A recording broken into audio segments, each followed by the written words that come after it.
All right, pretty good, pretty good. Yeah.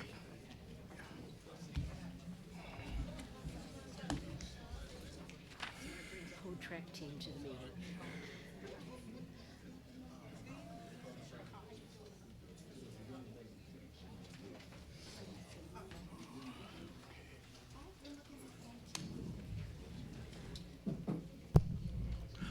Good evening, everyone. I'd like to call to order the meeting of the Board of Trustees. This is the committee of the whole. We will not be voting on anything tonight. We'll be discussing everything that's on the agenda. If you would all stand, I'm sorry, roll call, Madam Clerk. Trustee Denton. Present. Trustee Steve. Present. Trustee House. Here. Trustee Brown. Present. Trustee Holmes. Present. Trustee Henyard. Present. All members of the board are here. We have a quorum. If you would stand for the Pledge of Allegiance. To the flag of America and to the republic for which it stands, one nation, under God, indivisible, with liberty and justice for all.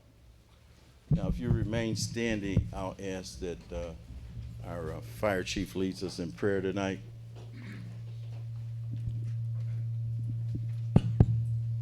Everybody bow their heads. God, thank you for allowing us to come to this meeting tonight and make sure we have a good ride home. Thank you.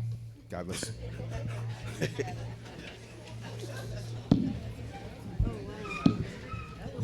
has a sore throat. He had his tonsils out this week. He can't Okay. talk. Thank you.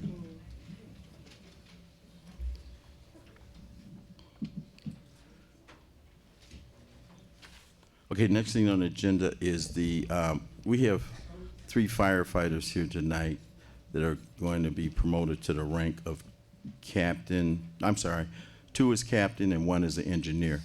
If you can come forward, please.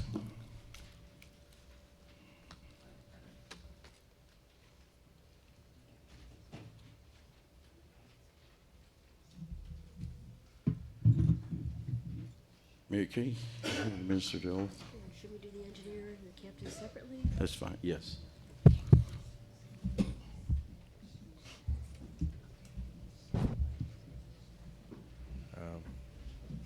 Yeah, just.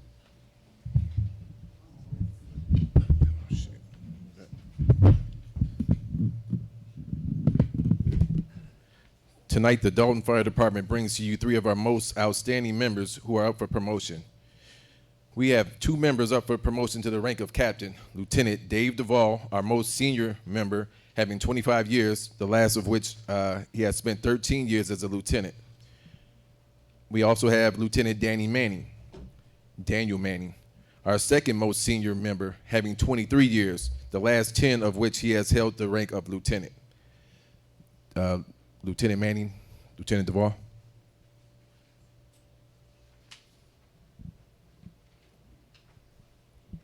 right, gentlemen, I'm going to ask you to raise your right hands. And I'm going to ask you to say together, I. And then separately, your names. Daniel Manning. And now together for the rest of it, so we're good. After me. Having been appointed to the office of fire captain in the village of Dolton, in the county of Cook, do solemnly swear or affirm that I will support the Constitution of the United States Support the Constitution of the United States and the Constitution of the State of Illinois. and the Constitution of the State of Illinois. And that I will faithfully discharge the duties And I will faithfully discharge the duties of the office of fire captain, of the office of Fire Captain, village of Dolton, Village of Dalton, to the best of my ability. to the best of my ability. Congratulations, captains.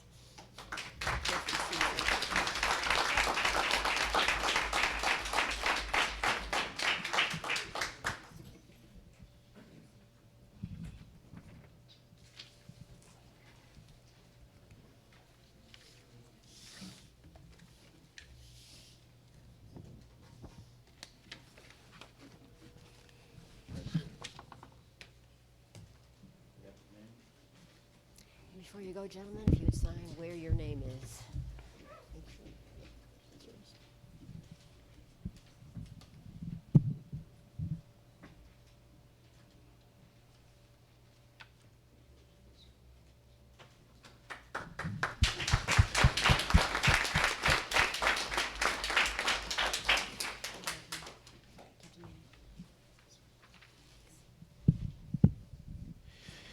And last but not least, firefighter Wes Sewell, who has 3.5 years on our department. He scored #1 on our current engineer's promotional exam. Wes? So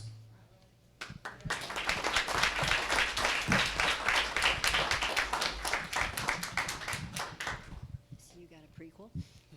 Raise your right hand, please, and say after me, I, your name, Wesley Sewell, having been appointed to the office of fire engineer having been appointed to the office of fire engineer in the village of Dolton, in the village of Dolton, in the county of Cook, in the county of Cook, do solemnly swear or affirm do solemnly swear or affirm that I will support the Constitution of the United States that I will support the Constitution of the United States and the Constitution of the state of Illinois, and the state of Illinois, and that I will faithfully discharge the duties and I will faithfully discharge the duties of the office of fire engineer, of the office of fire engineer, village of Dolton, village of Dolton, to the best of my ability. to the best of my abilities. Congratulations. Thank you.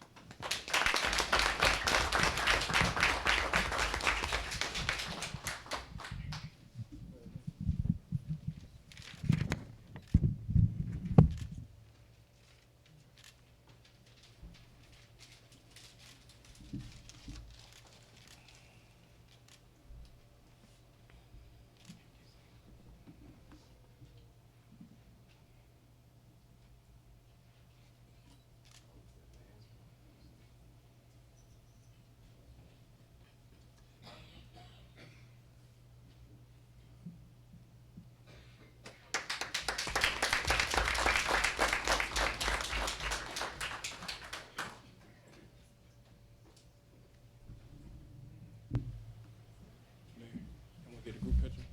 Get a group picture, yeah.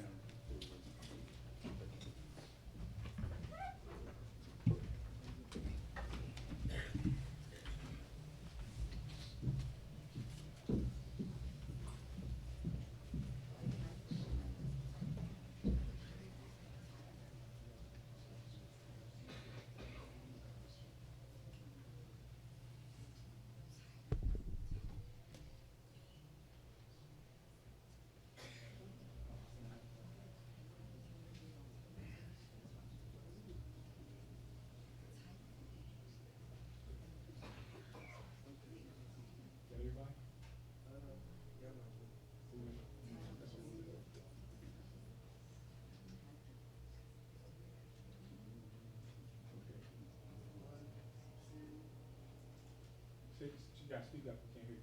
Okay. 1, 2. You got it?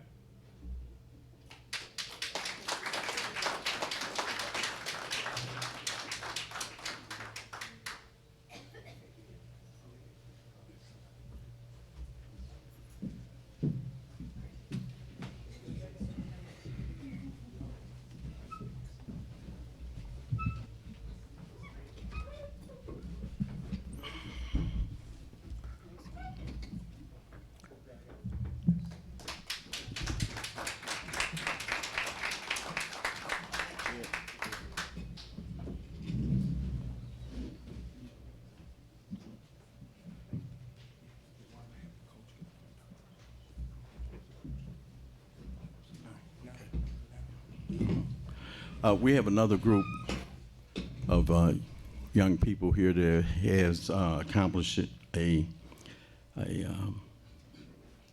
help me out here, Ed. A great thing in Dolton. So it's Thorn Ridge track team. And I seen that these young brothers won a big championship. So I reached out to one of the mothers on Facebook and I said, can I get the coach's number and we can bring him out to a board meeting and recognize them. A lot of times there's a lot of negativity about young black men. So we want to change that. So this is our first official board meeting as the new board. So we want to start off with something positive. So Coach A, if you can come up to the podium and just inform the residents, because this is live stream and this is going to be on our municipal channel. So the whole village will see what these young brothers did.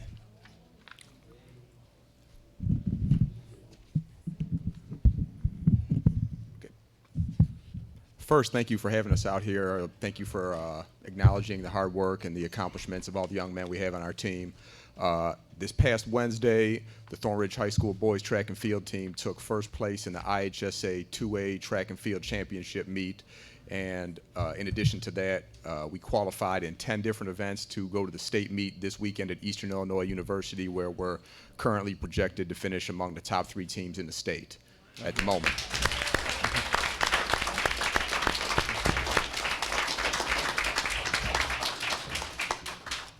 So I'd just like to bring up some of the people that have been a big part of this here. First and foremost, one of our biggest supporters, Thornridge High School principal, Mrs. Ebony Williams. Yes.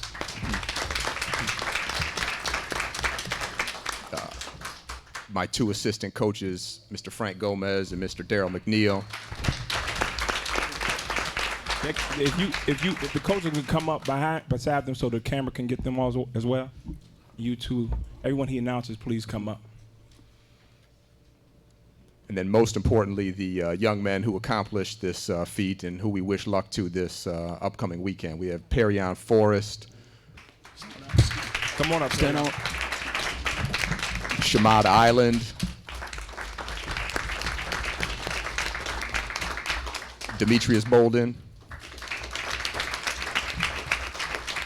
Jaha Jackson. Devin Willis. Jalen McGregor, Leandre Pollard, Adonikam Inye Tam, Clarence Walker. You can start forming this way. Xavier Neal,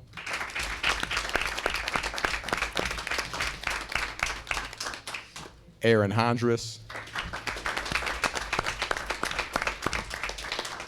Ronaldino Wallace, Trayvon Hurd, Devon Bolden, Marcus Jordan, and Corey Thomas.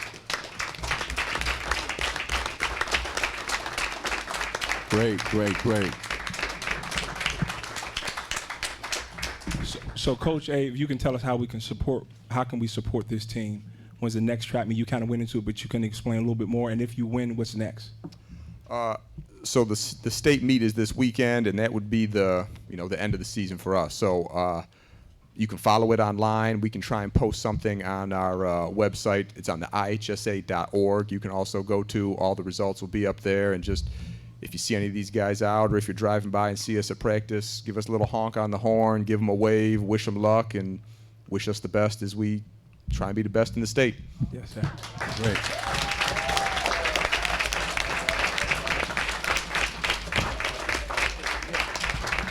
We're going to come down and take a picture.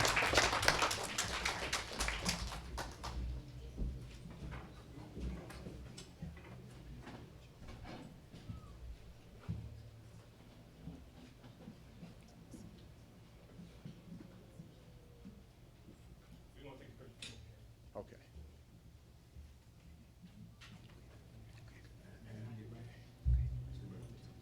Mr. Mayor, check this out. Get that front center. Don't have to be in everything. Squeeze it a little bit here. Get to know each other. Just if you could raise that up a little bit there.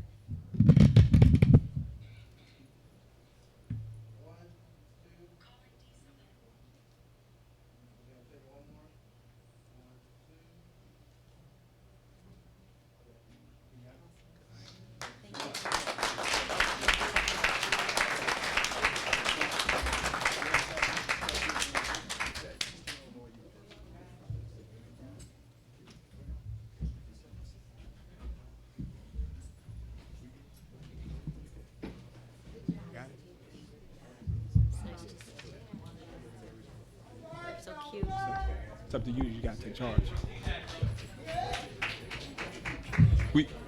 We thank the coach and the team so much for coming out. Thank you for having us. Yeah. And we want to improve on the relationship the village has with Thornridge and District 205. So this is one of the positive things that we're doing. We've done over the past few years with the 50-20 program, resume writing, things for the young people. So we have to get our young people involved in our community, and we have to congratulate them and give them accolades and props when you see them to give them inspiration to keep moving. So that's why we did this.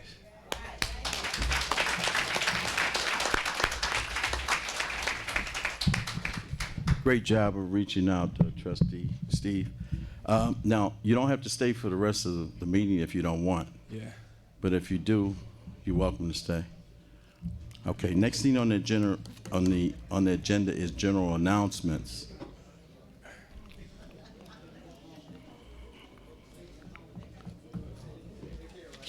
Okay, good luck. Good luck.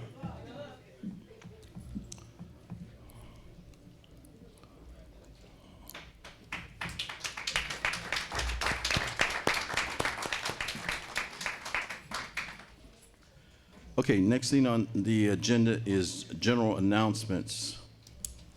Madam Clerk. On the agenda, Mr. Mayor, and in the trustees' packet is a request for tag days from I Hustle Basketball, based in South Holland. They are asking for several dates, the weekend of May 25th, 26th, which is this upcoming weekend, the weekend beginning July 6th or 13th, and then June 22nd and 23rd, or the 29th and the 30th. And I would just like to point out in the guidelines that had been adopted by the board that it's the custom of the board to limit any one permission to tag to 3 days. Okay. So we would need to come up with 3 days that the board would be comfortable Is with. anyone here representing them? I don't think so. Okay. How many dates did they ask for? Looks like 3 different weekends. This weekend, the weekend, it looks like in July, or June rather, July, 2 weekends in July, 2 weekends in June. So Okay. I think 1 weekend would be, at this time, would be sufficient unless the board wants to do it, but this would pretty much tie up the summer. Okay. Why don't we get a consensus on it and then advise them that according to ordinance, they're only allowed 3 days. So if they want to split it up and or pick another weekend, I would think that'd be appropriate. We notify them. Okay, we can give them a choice of 1 weekend. Would that be acceptable? According to the ordinance, yeah, according to the ordinance. 3 days, at any given time. They're free to come back later, but not to book ahead the whole summer. Okay, I'll let them know. Was that 3 day, is that annually? It's 3 days at any given time. So yeah, we have a number of groups that are repeat requesters, and at some point, I think the board feels that we've done our part, and the Okay. residents have done their part in contributing. Okay, good, thank you. So why don't we take a consensus on this? 1 weekend, 2 days at the choice of the organization as presented. Is that all right? I agree. I agree. I agree. I agree. I agree. Agreed. Okay. Got a consensus on that. Okay, any other general announcements? Yes, I have one. Okay, go ahead, trustee. All right, thank you. 2 announcements. Good evening, everyone. Thank you for coming out. 2 announcements, Mayor. One issue I have was the committees. I just would like to know, can you explain to the residents why there isn't no full trustee participation in the committee process? You only have 4 trustees listed, and it's 6 of us that sit on this board. Well, I'm going to use this as an example. The city of Chicago has 50 aldermen. And last week, the incoming mayor, who was inaugurated today, chose her committees. Now, all 50 aldermen do not have committees.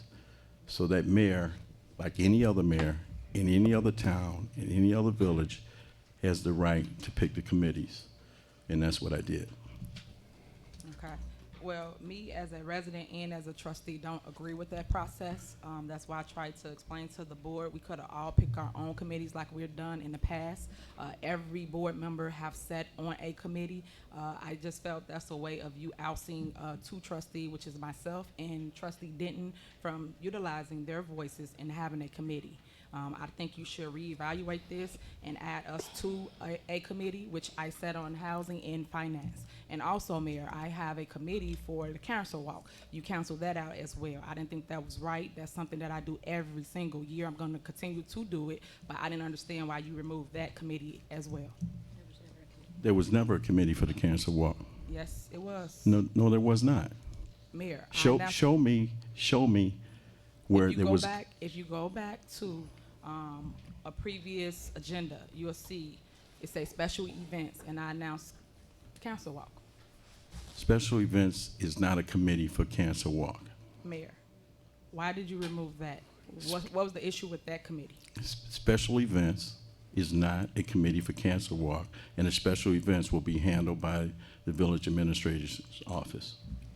So that's why you removed it. So you telling me I can't announce when we having a council walk? You So can have an issue. announce. You're announcing right now in the general announcement. You can announce. Okay, well, I don't appreciate that. I think you should put that back, and that would be fair to the residents as well. And my last comment is, why did my block by block program did not make it to the agenda? I submitted it on Tuesday like I do any other agenda item, and it's always submitted. Why was it not on this agenda? I even asked the clerk to re-advise the agenda, and she did not. As you recall, it was on the agenda, and it was voted on. I vetoed it, and the veto was voted on, and the veto stood. That's why it's not on the agenda. The veto just was voted on the last couple of meetings. Correct, and we can bring any item back up. This is committee of the whole where we discuss things as a body, and I would appreciate it if we would have brought it back up so we can discuss it as the entire body. Madam Clerk, would you advise her what the procedure is? My response to Trustee Henyard was because the item had gone through the process of being introduced, discussed in committee. Actually, this is the longer version of what I responded to Trustee Henyard. But by way of explanation, because the item had gone through the process from committee to being approved, being vetoed to the veto failing to be overridden at the May 6th last regular board meeting, the correct procedure was to take it back, if she so chooses, to the appropriate committee, essentially starting the process over again. And my response was, can you please put the item on the agenda like we've done in the past? We never had a problem putting things on the agenda.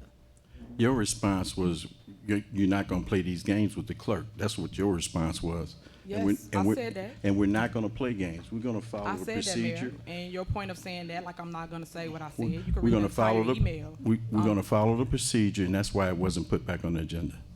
Okay, well, I don't agree with what you're saying.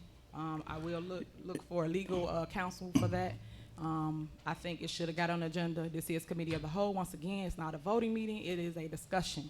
We discuss things here. So now that means the entire board cannot weigh in on how they feel about block by block. Okay, thank you. Next thing on the agenda is order of business.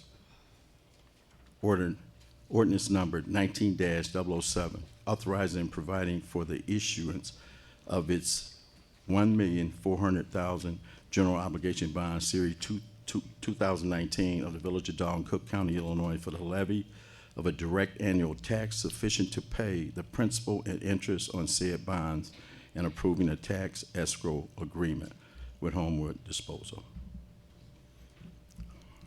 Okay. This is basically the bond that was up with the old administration. We elected to bring it forward and let the new trustees vote on this. Tonight is a consensus to approve this. Well, we're not going to approve this bond, but we're talking about approving it next meeting to pay our garbage bill. Any discussion on this? Anybody want to weigh in on this? Mayor, may I speak? Go ahead. I just had a question. I think I want to direct it to Trustee House. I'm looking at thinking about the sale of the Dorchester and where we had $600,000 that was still available out of the 1.6 million. So I'm thinking, why can't we use those funds, or where is that money? Can we use that to pay down on this Homewood disposal? I mean, I chose you because you're the finance. I thought maybe you would know the numbers. I don't have the exact amount of what's left from the sale of the Dorchester. I do remember the figure, approximately 600,000. That would still leave us with a deficit of what we owe to Homewood, which is the 1.4 million. Also, this is a bond that we have done for the past at least 2 to 3 years to pay for the bill while we work through budget issues. So my thought would be that we continue with this bond at this time, and the remaining funds from the Dorchester can be used for other expenses, or, well, we've been setting it aside for emergencies. I would like to hold that until a more substantial emergency comes up, as I think this would be a good plan to move forward with. Well, my thought process was it could help bring that total down, and then we wouldn't have to borrow. We borrow every year. Robbing from Peter to pay Paul, so I was just trying to think of a way this would help. Okay, thank you. Understood. Anything further? I do. Go ahead. Would this affect the residents? No. I guess, Mayor? I wouldn't say it affect the residents. I mean, well, I'm gonna say this.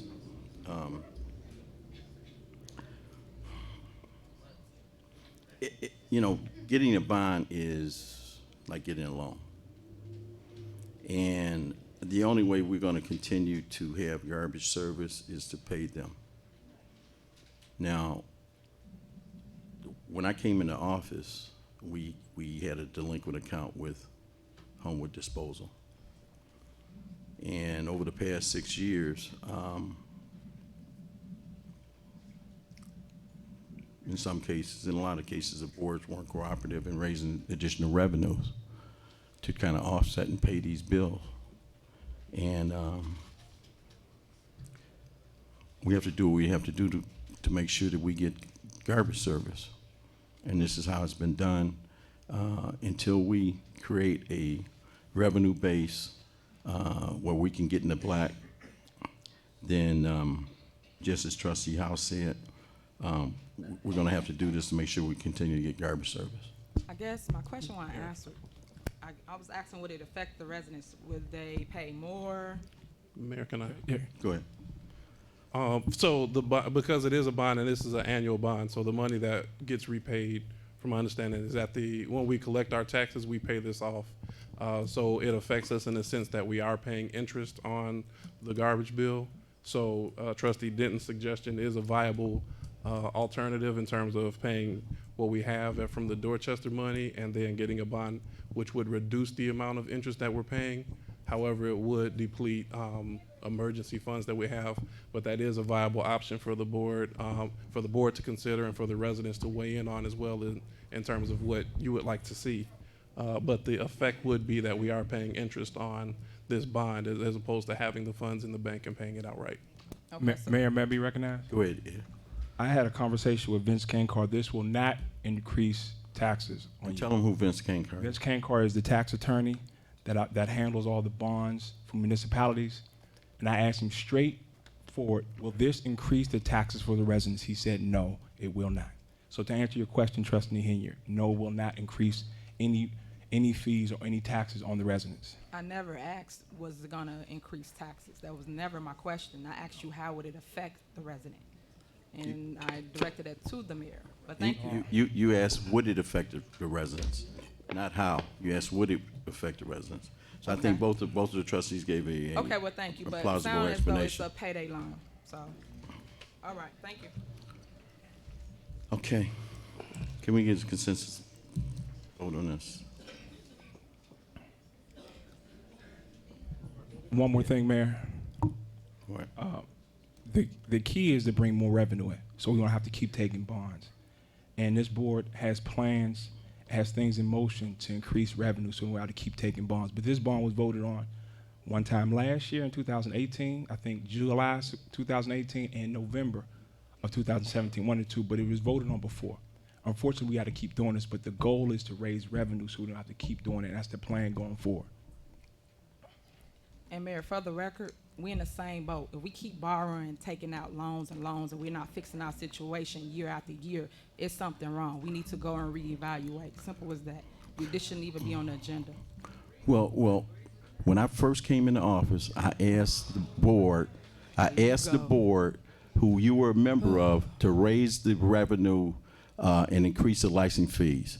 When you have a beauty salon and a nail salon paying $70 a year for a license, it's ridiculous. These license fees went into effect in 1996. We are not keeping up with the times. The city of Chicago has sent us letters that for the next 5 years, and even when I was a trustee in 2013, they sent us a letter for the next 5 years, our water bill will go up 25% every year for the next 5 years. We just got another one this year.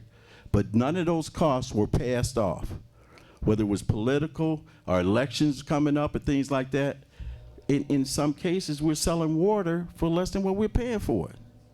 Every village, the water department is considered as a profit center.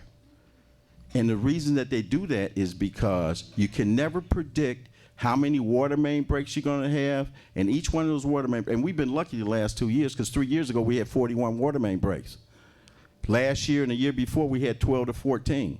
But each and every time those water mains break, we have to call our union, public works people out. We have to pay them time and a half. We have to buy materials. We have to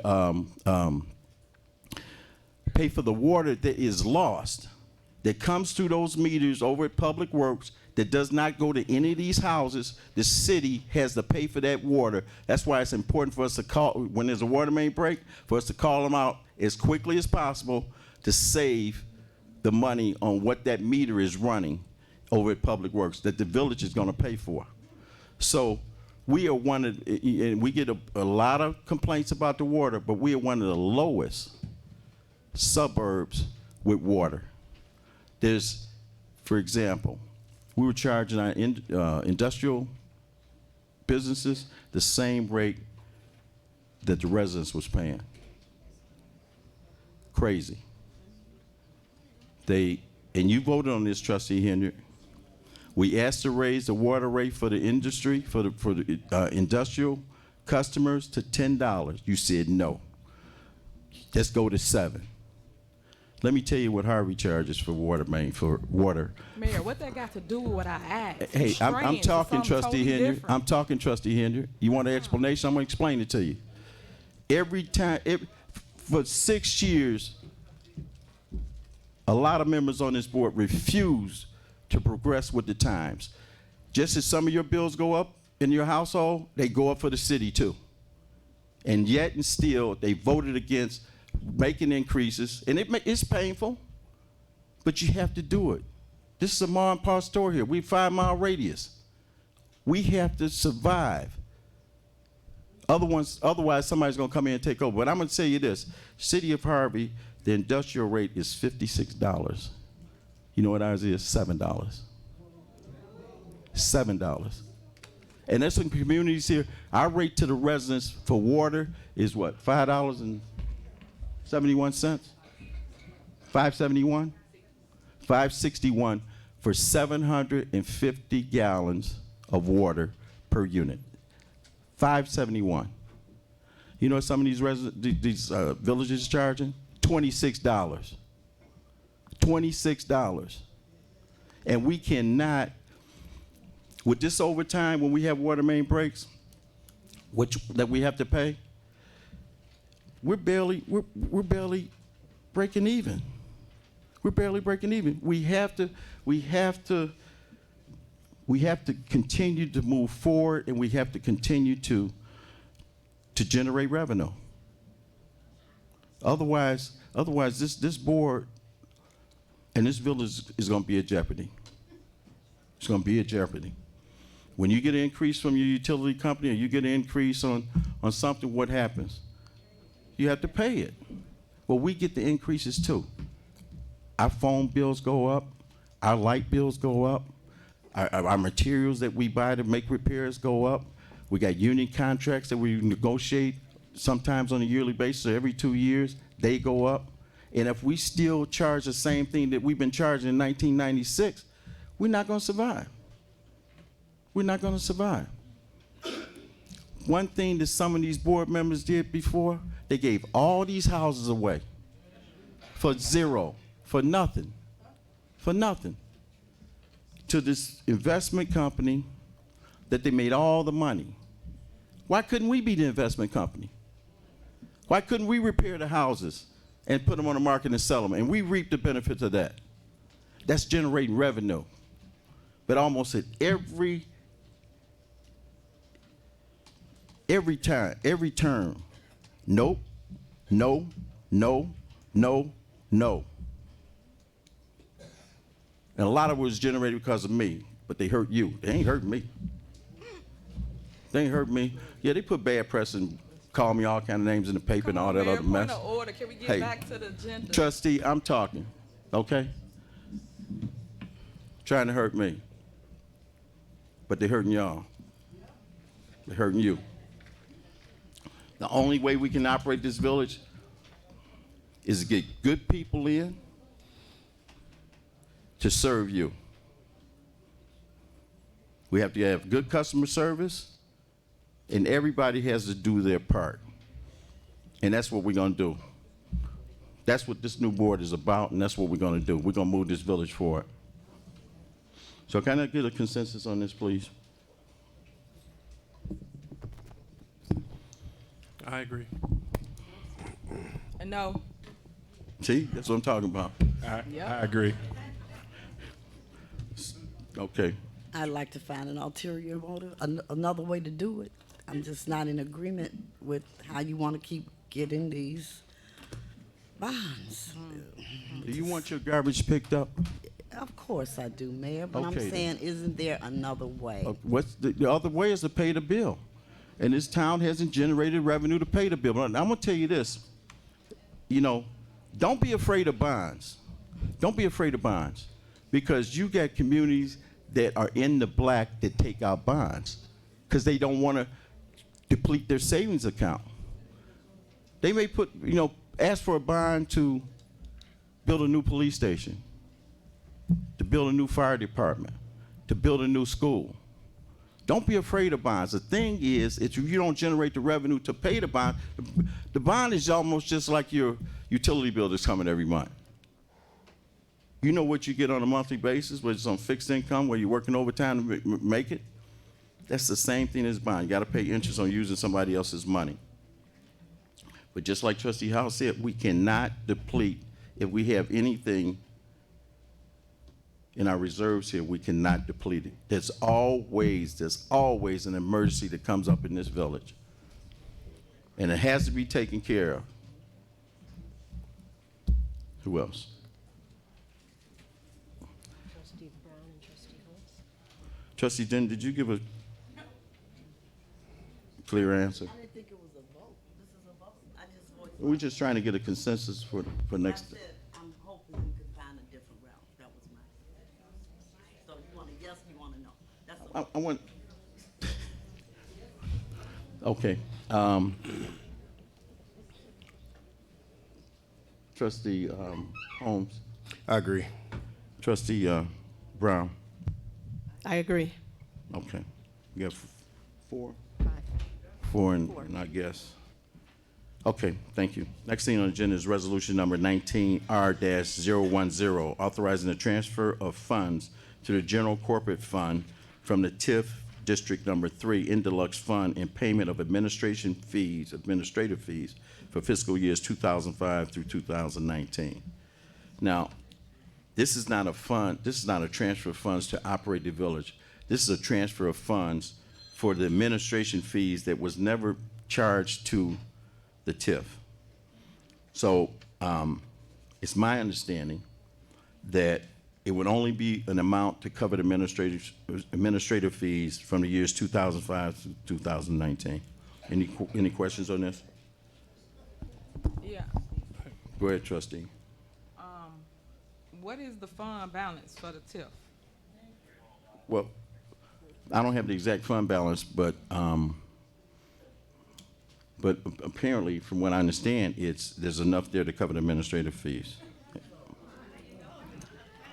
Right. Okay, Mayor. my next Yeah. question is, Go ahead. Hang on a minute. Hang on, trustee. I'll let trustee Henry, and then I'll try. Sure. Go ahead.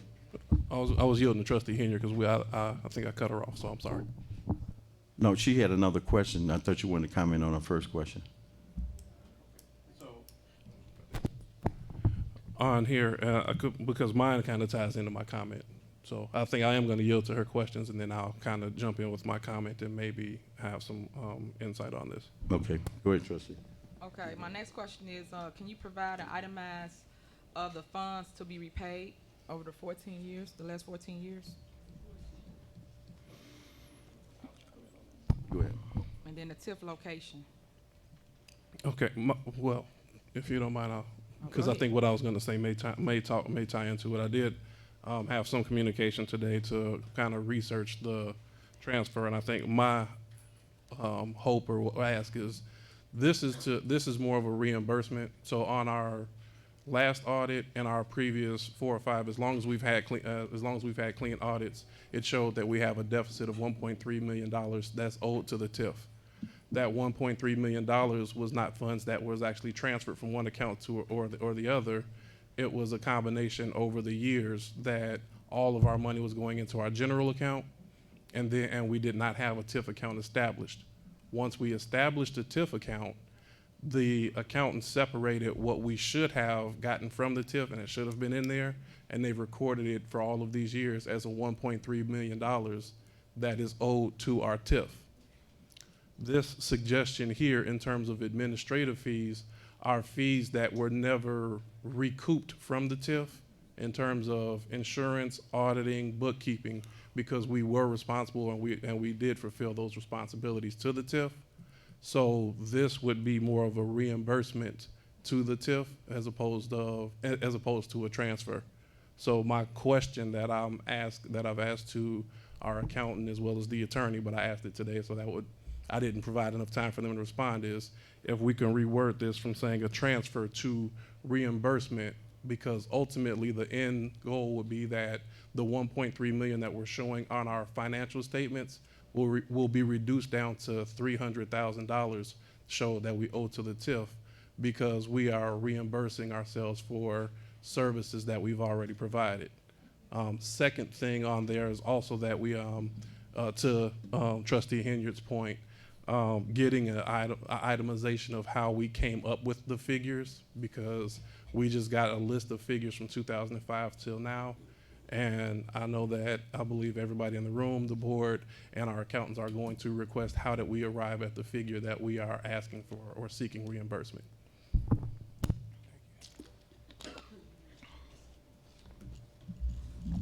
Any further questions? Yeah, maybe I missed it. What's the location of this TIF? You have that? 142nd and Cottage. Thank you.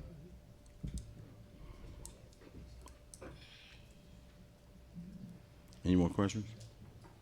Okay. Yeah.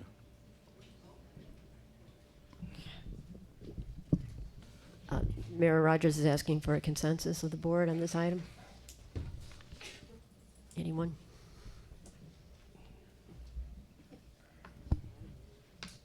I agree.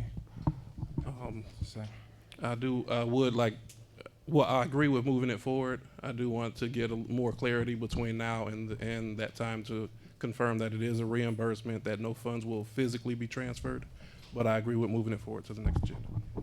You had conversation today, Trustee Steve, in regards to this matter. Yeah, I had a conversation again with Vince Cankar. It was between me, Vince, Jason, Trustee House, and he was saying will help clean up the books as well, but there's no money being transferred. But like he said, it's a reimbursement, something that it's a necessity, has to happen, but it's going to improve our books, and that's what he told me when I called today. But I know, of course, Trustee House being over finance, that's his expertise, so he gave a very clear explanation of the state and what's going on with it. Okay. Trustee Brown? Aye. Trustee Holmes? I agree, as long as it's reimbursement. Okay. Trustee Henyard? I'm vote present currently until I get more information. Okay. All right, next thing on the agenda is Cook County Class 8 applications. In front of us, we have several applications for Class 8, which include some established businesses here and also some new businesses. So I think earlier, well, I know that our village attorney, John Murphy, had sent email out to all the trustees explaining the Class 8 procedure and why it's important that we consider this. So is there any questions in regards to this Class 8?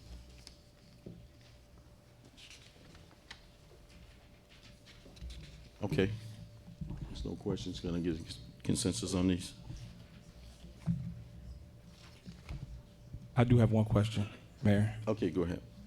If we can get a list of the actual companies that are asking for the Class 8 You have them in your packet. email. Okay, yes, sir. Yeah.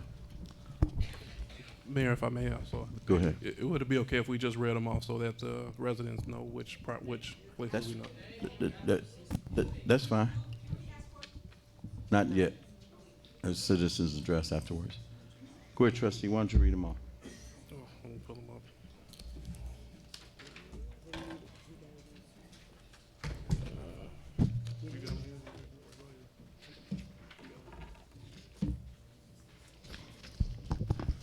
Okay, the locations we are looking at is 1421 East Sibley Boulevard, the Dolton Marathon gas station.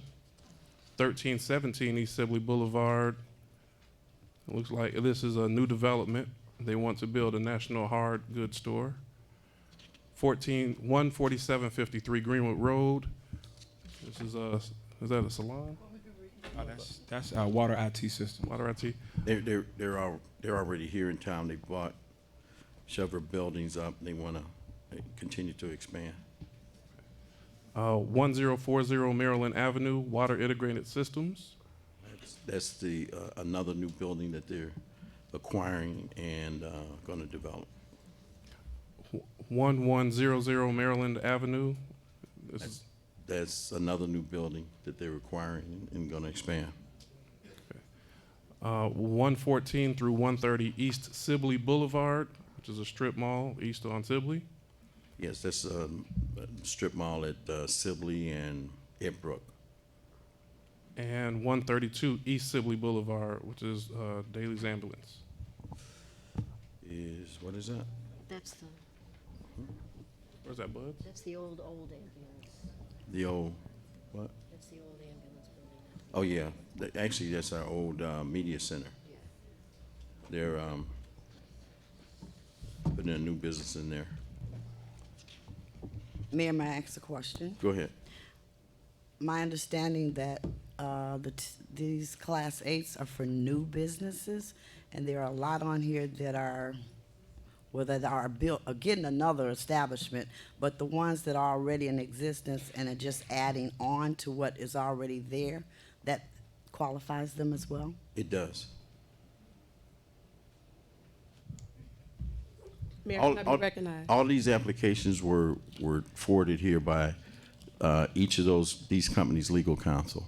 They have experience in doing Class A. Sandrick Law Firm represents several of them here, and they do Class A's, Class B's, and tax litigation. Go ahead, trustee. Okay, from my understanding, this Class A tax incentive is to attract and retain businesses. So it's just not for new businesses, but to retain the businesses of some of the ones that we already have here. Correct? Correct. Okay.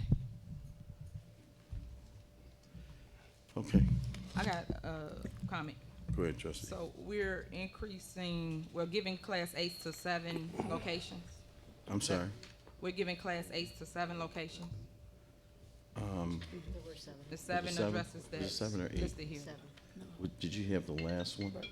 You hit the last one that was forwarded to you? Yep. Okay, yes. Okay.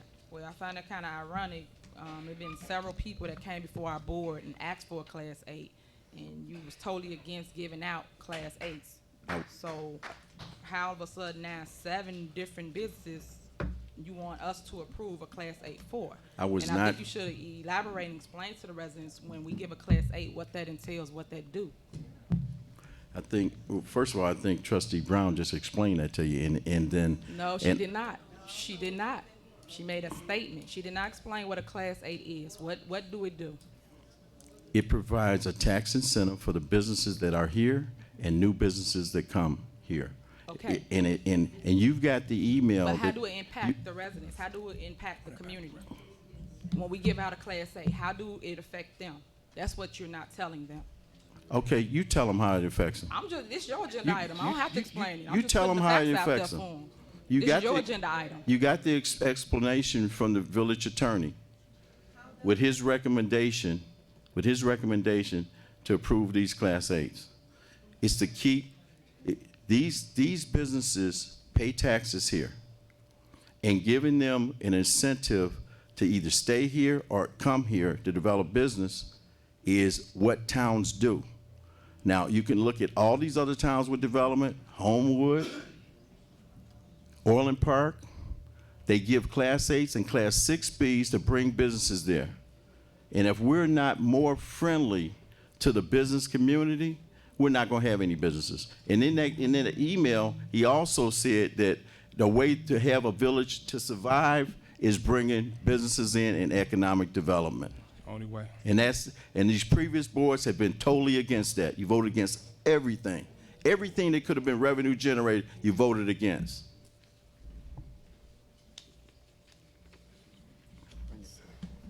And you finished, Mayor?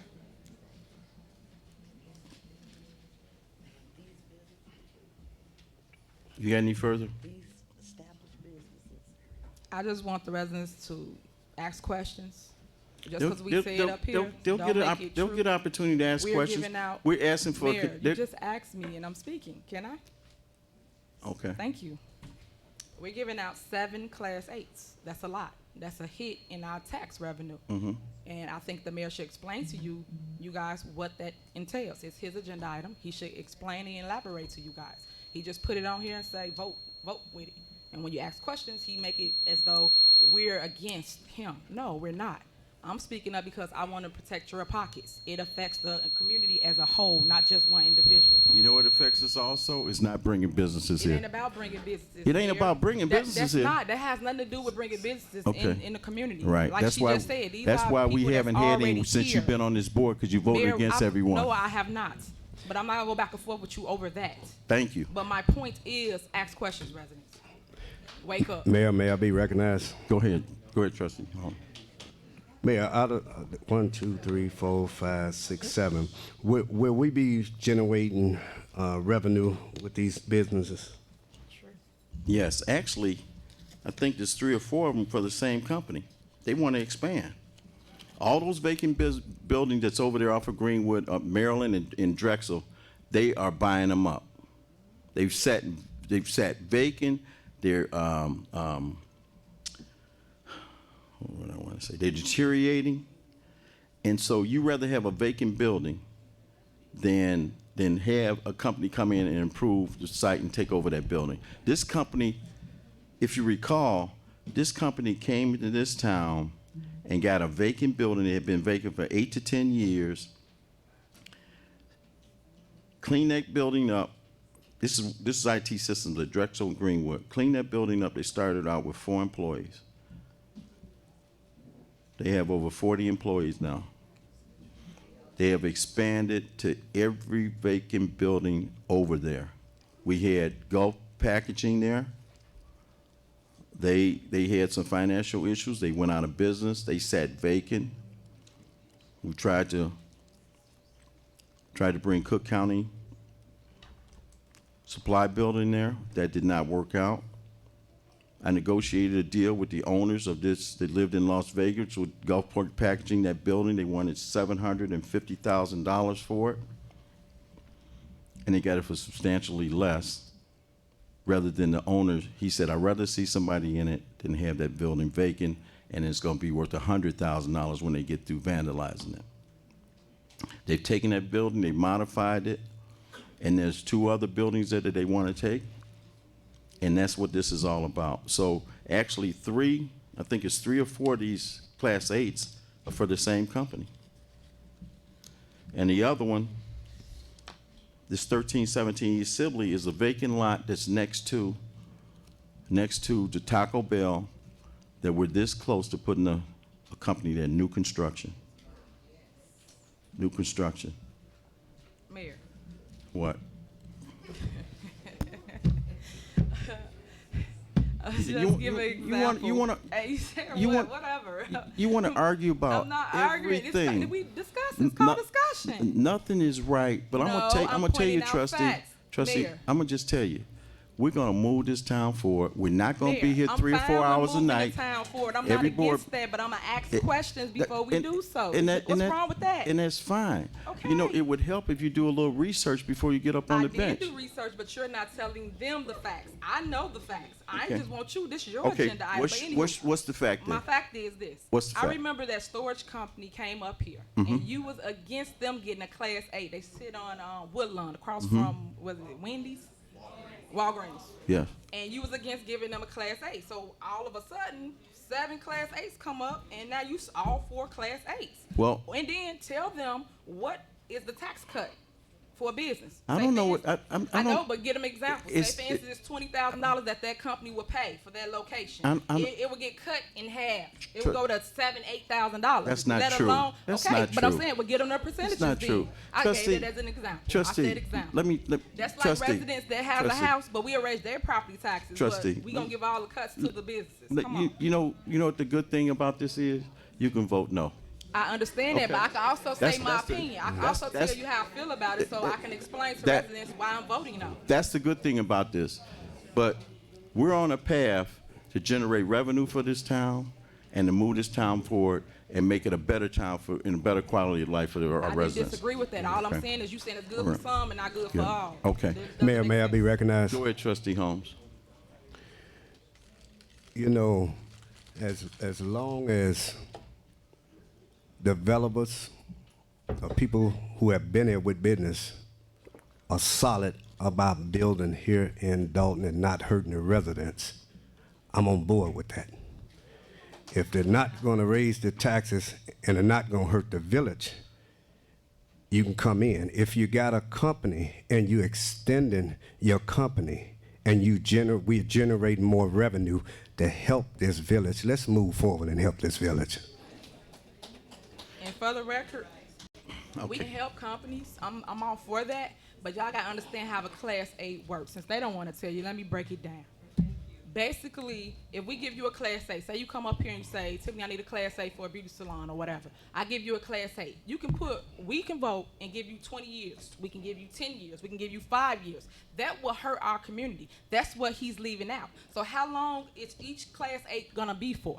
We don't know that. Again, he put stuff before us, but he don't explain it. He just tell y'all, oh, it sounds good. But read between the lines. What else? What are we missing, Mayor? You're not telling them that. You know what we missing? Time right now. That's what we missing. Okay, what else? So Can I be recognized, Mayor? Go ahead, Again, Trustee Brown. If these things are put in place, you have to vote on them. So I'm sure everyone up here don't want to vote 20, 30 years for a place to have, a tax cut. Again, I said it before, it is to attract and retain businesses that are here. You look at Sibley, there's nothing there. In order to get something, you're going to have to give something. You got to give something in order to get something.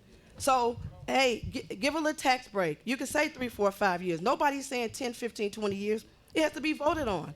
But again, you got to give something to get something. And I agree. I'm not against that. I totally agree with you on that. But it's not before you to say how many years. It's not. okay. Mayor, if I- Go ahead. Okay, two things on there. I'm just looking at one of the applications just to give an idea of what the difference in tax is, as I would like to get feedback during citizens address. The great thing about committee of the whole is that what we're doing is a discussion, but the residents get an opportunity.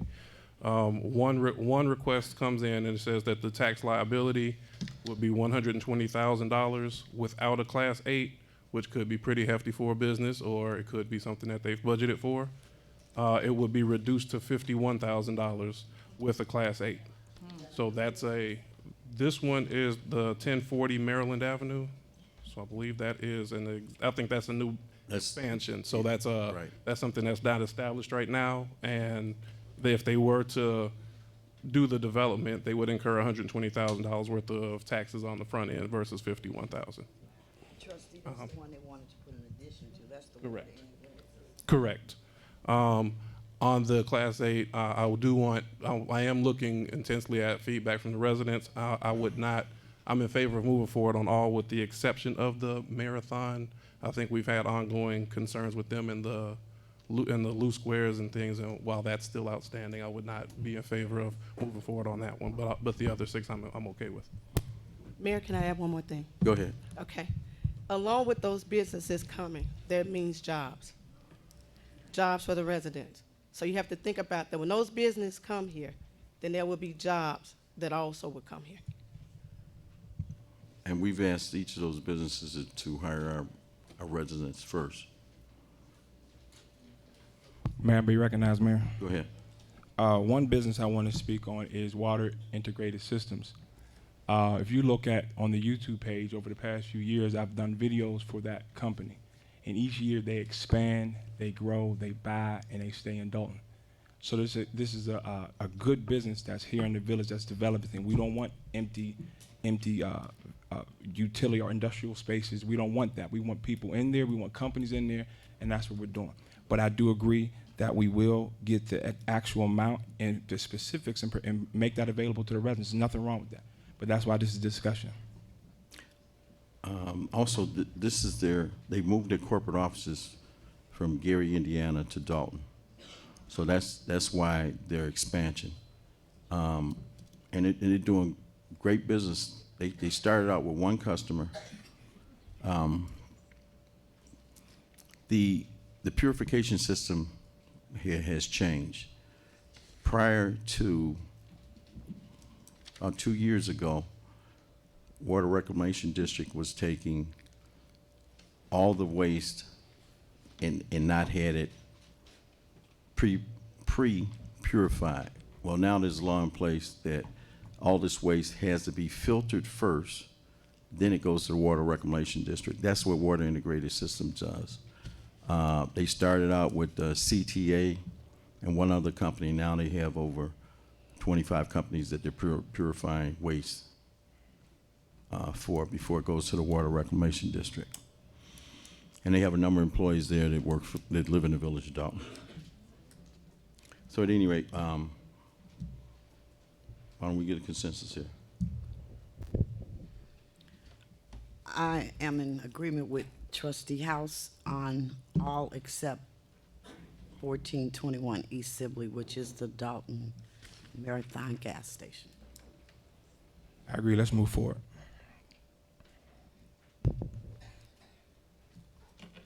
Trustee Brown? For the same thing, except the marathon. I agree, except for the marathon for public safety reasons. I want to see how many years each company gonna get. Okay, so is that a no? When I get the paperwork in front of me, and I can give you a definite answer. That's next board meeting, right? Yes. Okay. Our next thing on the agenda is the purchase of vehicles, 6 2019 Dodge Durango police vehicles and 7 2019 Fiat 500 vehicles through the Municipal Funding Solution. Village Administrator Scott. Okay, so we're going to be updating our fleet of vehicles, which includes our police department vehicles as well as our vehicles that the water department uses and the housing department. So it's a total of 13 vehicles. The loan amount is $369,735. We did this several years ago, and it's time now. Our vehicles have run down. You know, we use our police vehicles for emergency services as well as for housing in different departments. So the annual payment will be $76,138, but that will not start until next year. Our down payment will be $36,973. We have to pay the $76,000 every year for 5 years. And that would include, so we're going to get some Durangos. They're going to be six Durangos and 7 Fiat 500s. The Dodge Durangos are going to cost considerably less, approximately $11,000 per vehicle less, and that's the reason why we decided to go with the Dodge Durangos. And the 7 Fiats, that is much cheaper than the Crown Vics. We put a lot of money, we sink a lot of money into our cars. We have about 4 Crown Vics. On average, some months we spend several $1,000s. I actually have some paperwork where in April we spent $6,773 just in maintenance for those vehicles. Also, they're gas guzzlers. So with the Fiat, we would get approximately 30 more miles per gallon. So it just makes more sense. So the breakdown for us would be, we're going to get the Dodge Durangos. That's going to the police department, the 6 vehicles. So for the 7 Fiats, 3 are going to go for the water meter readers currently. Also 2 for housing, the inspectional services, and 2 for the police department. And we're expecting to get these vehicles no later than the first week in August, but they may be a little sooner. And the price for the vehicles does include the outfitting for the police equipment per unit, which is about $13,500 per vehicle. And we won't need to get them fitted with the cameras because we have police body cams now, so that'll save us about $6,000 per car. Question. Yes. Can we afford to purchase 13 vehicles at this time? Well, this is something, first of all, we're not going to be purchasing them. It's going to be a lease by agreement, which means that we're going to just be paying the $70,000 per year. And at the end of the 5 years, we will own the vehicle. The first installment payment is not due until next year around this time. And also, we do need vehicles for emergency safety. Right, but with all the financial strain the village have currently, do you think it's in our best interest to purchase vehicles currently? Well, the alternative is not having vehicles for the police. Mayor, we do have vehicles. Stop saying that. Chief, will you give us a status of what's going on with the police vehicles and how many we need? It's like a slap in the city of Chicago face. We owe them $8 million. Like, come on. The police fleet, those vehicles sometimes run 16, 24 hours a day, every single day. So if you can imagine the toll that it takes on these vehicles, they run down faster than your average family car. So a 2 or 3 year old vehicle can rack up 100,000 miles, 200,000 miles, depending on how it's driven. But what mainly is the cost is the maintenance of them. Once the warranty is out, these vehicles need to be repaired, things need to be replaced. So sometimes it's more feasible to have a newer vehicle than to constantly pour money into an older fleet. It's a necessary evil. I mean, we have to have safe cars for our police officers. We have to have cars for patrol. Our maintenance costs are getting exorbitant now because of the mileage on the cars and the amount of time that they run 24 hours. So, Mayor, you don't think that's crazy? Like, City of Chicago looking at us like, y'all owe us $8 million, but we're going to go buy some new cars. we don't We're care. going to go buy a new house. I don't use the word care. Sure, we're observant about what the city of Chicago, what we owe them, but I'm also concerned about the safety of these police officers and what they drive out here, and they have to have good, adequate equipment to patrol through the communities to protect our residents. Mayor, So, we need officers. I'd rather pick an officer than a vehicle. We need officers. what are you gonna have them all stand at the station? You have vehicles. You have vehicles. Stop it. Sure, But you we need need. police Sure, officers. we We need got officers. crime. It's Sure, crazy. sure, we need officers. officers. So we gotta balance both of them. Sure, we need to hire police officers, but they need something to ride in. You don't want them all at the station. Right now, we can't take on that debt. We So I haven't even wanted, done I a wanted budget. to We add, haven't I even done a wanted to budget. We add, just spending money. We ain't Trustee, done a budget yet. everything on this list so far, you've got a problem with. Mayor, because And it's it's the questions, same, it's and it's the unanswered same, questions. it's the same thing that you've been for the last 6 No, years. Mayor, because we So- spend so money wh- without wh- doing wh- a budget. That's not how you So, survive. right. It's not. The budget will be in place by the time we get these You just spent vehicles. all the money. You're gonna be over budget by the time you make a budget. I Okay. wanted to add one No. thing. Trustee, if you add up the $6,700 that we spent in April times 12, you've come out to more than the cost of the vehicles per year.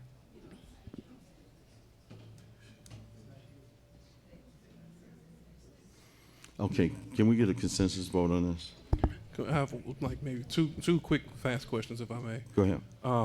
I'm not sure if anybody's aware or if we would find this out by the next meeting. Is this something that can be paid out of asset forfeiture account versus the general fund? We can use some of that money.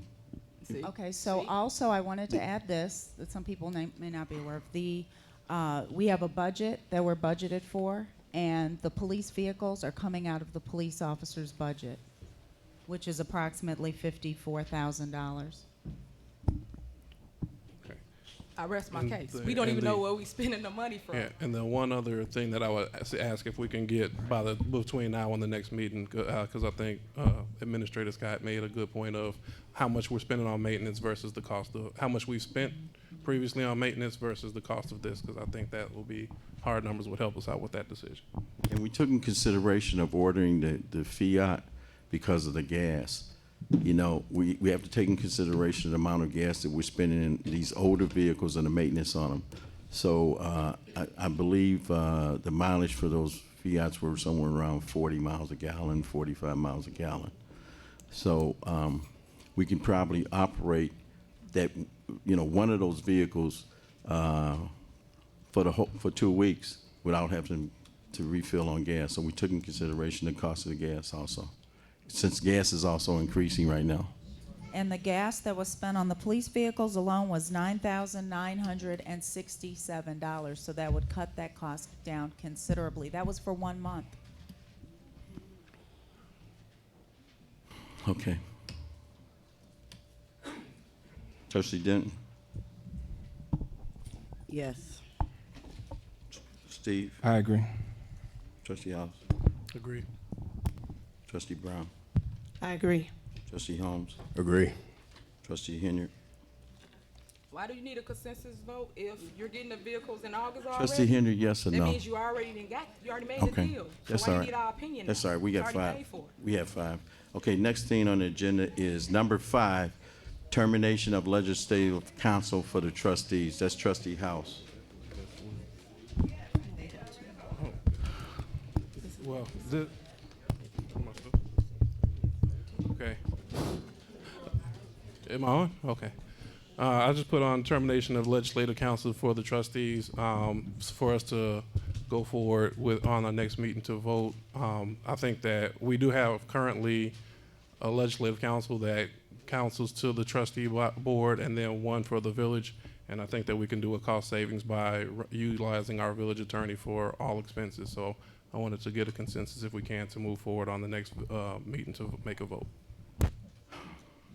Any questions or discussion? Trustee Denton? I'm thinking, okay, we have the village attorney, and that's what you're saying should be enough for us as well. We don't need any more representation for ourselves. We don't need, other than him, that's what you're suggesting? Yes, that's my suggestion. I'm not in agreement with that. Okay. Trustee Steve?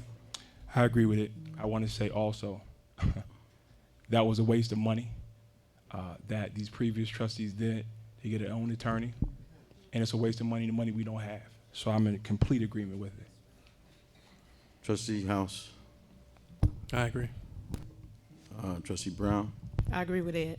Trustee Holmes? I agree. Trustee Henry? God.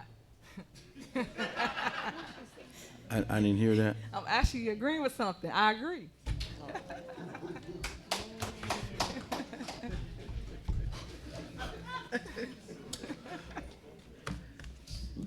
Okay.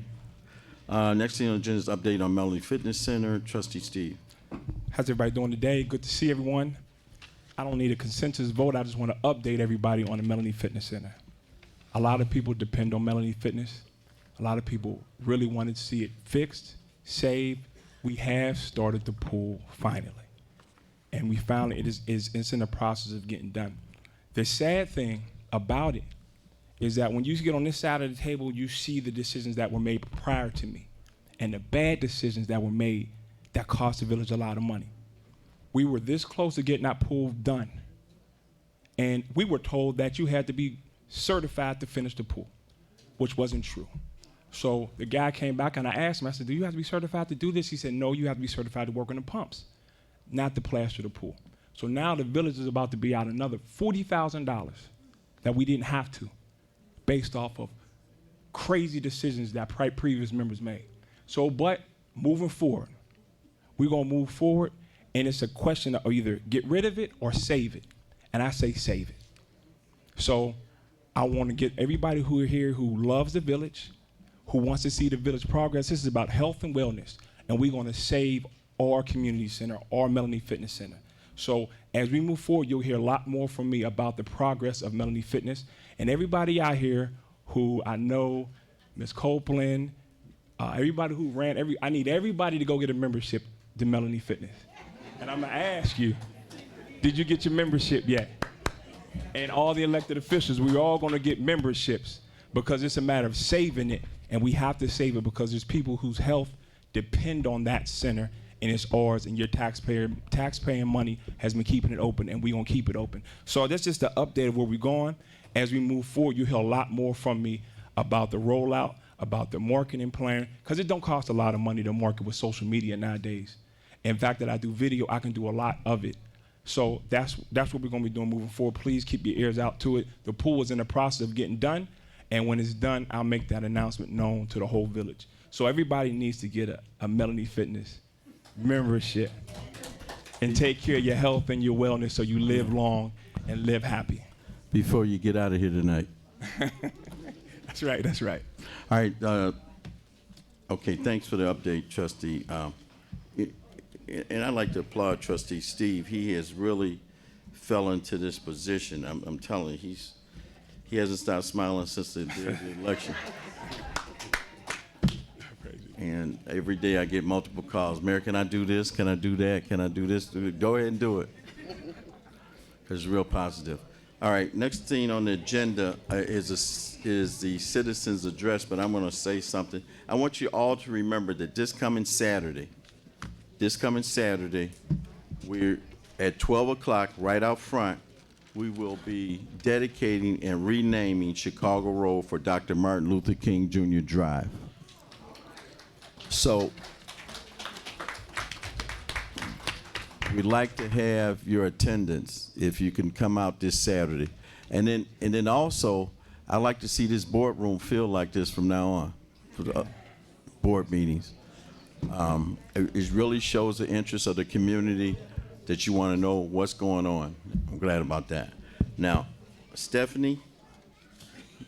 Good to see you again, Stephanie. You ready for citizens' address? Hello, everybody. Okay, Thank now, you, Mayor. this is what we're going to do. This is probably historic, the time we're going to get out of here. And hopefully, in the future, I'm guaranteeing we're not going to have meetings that are going to last 3-4 hours, 1 o'clock in the morning, and all that stuff.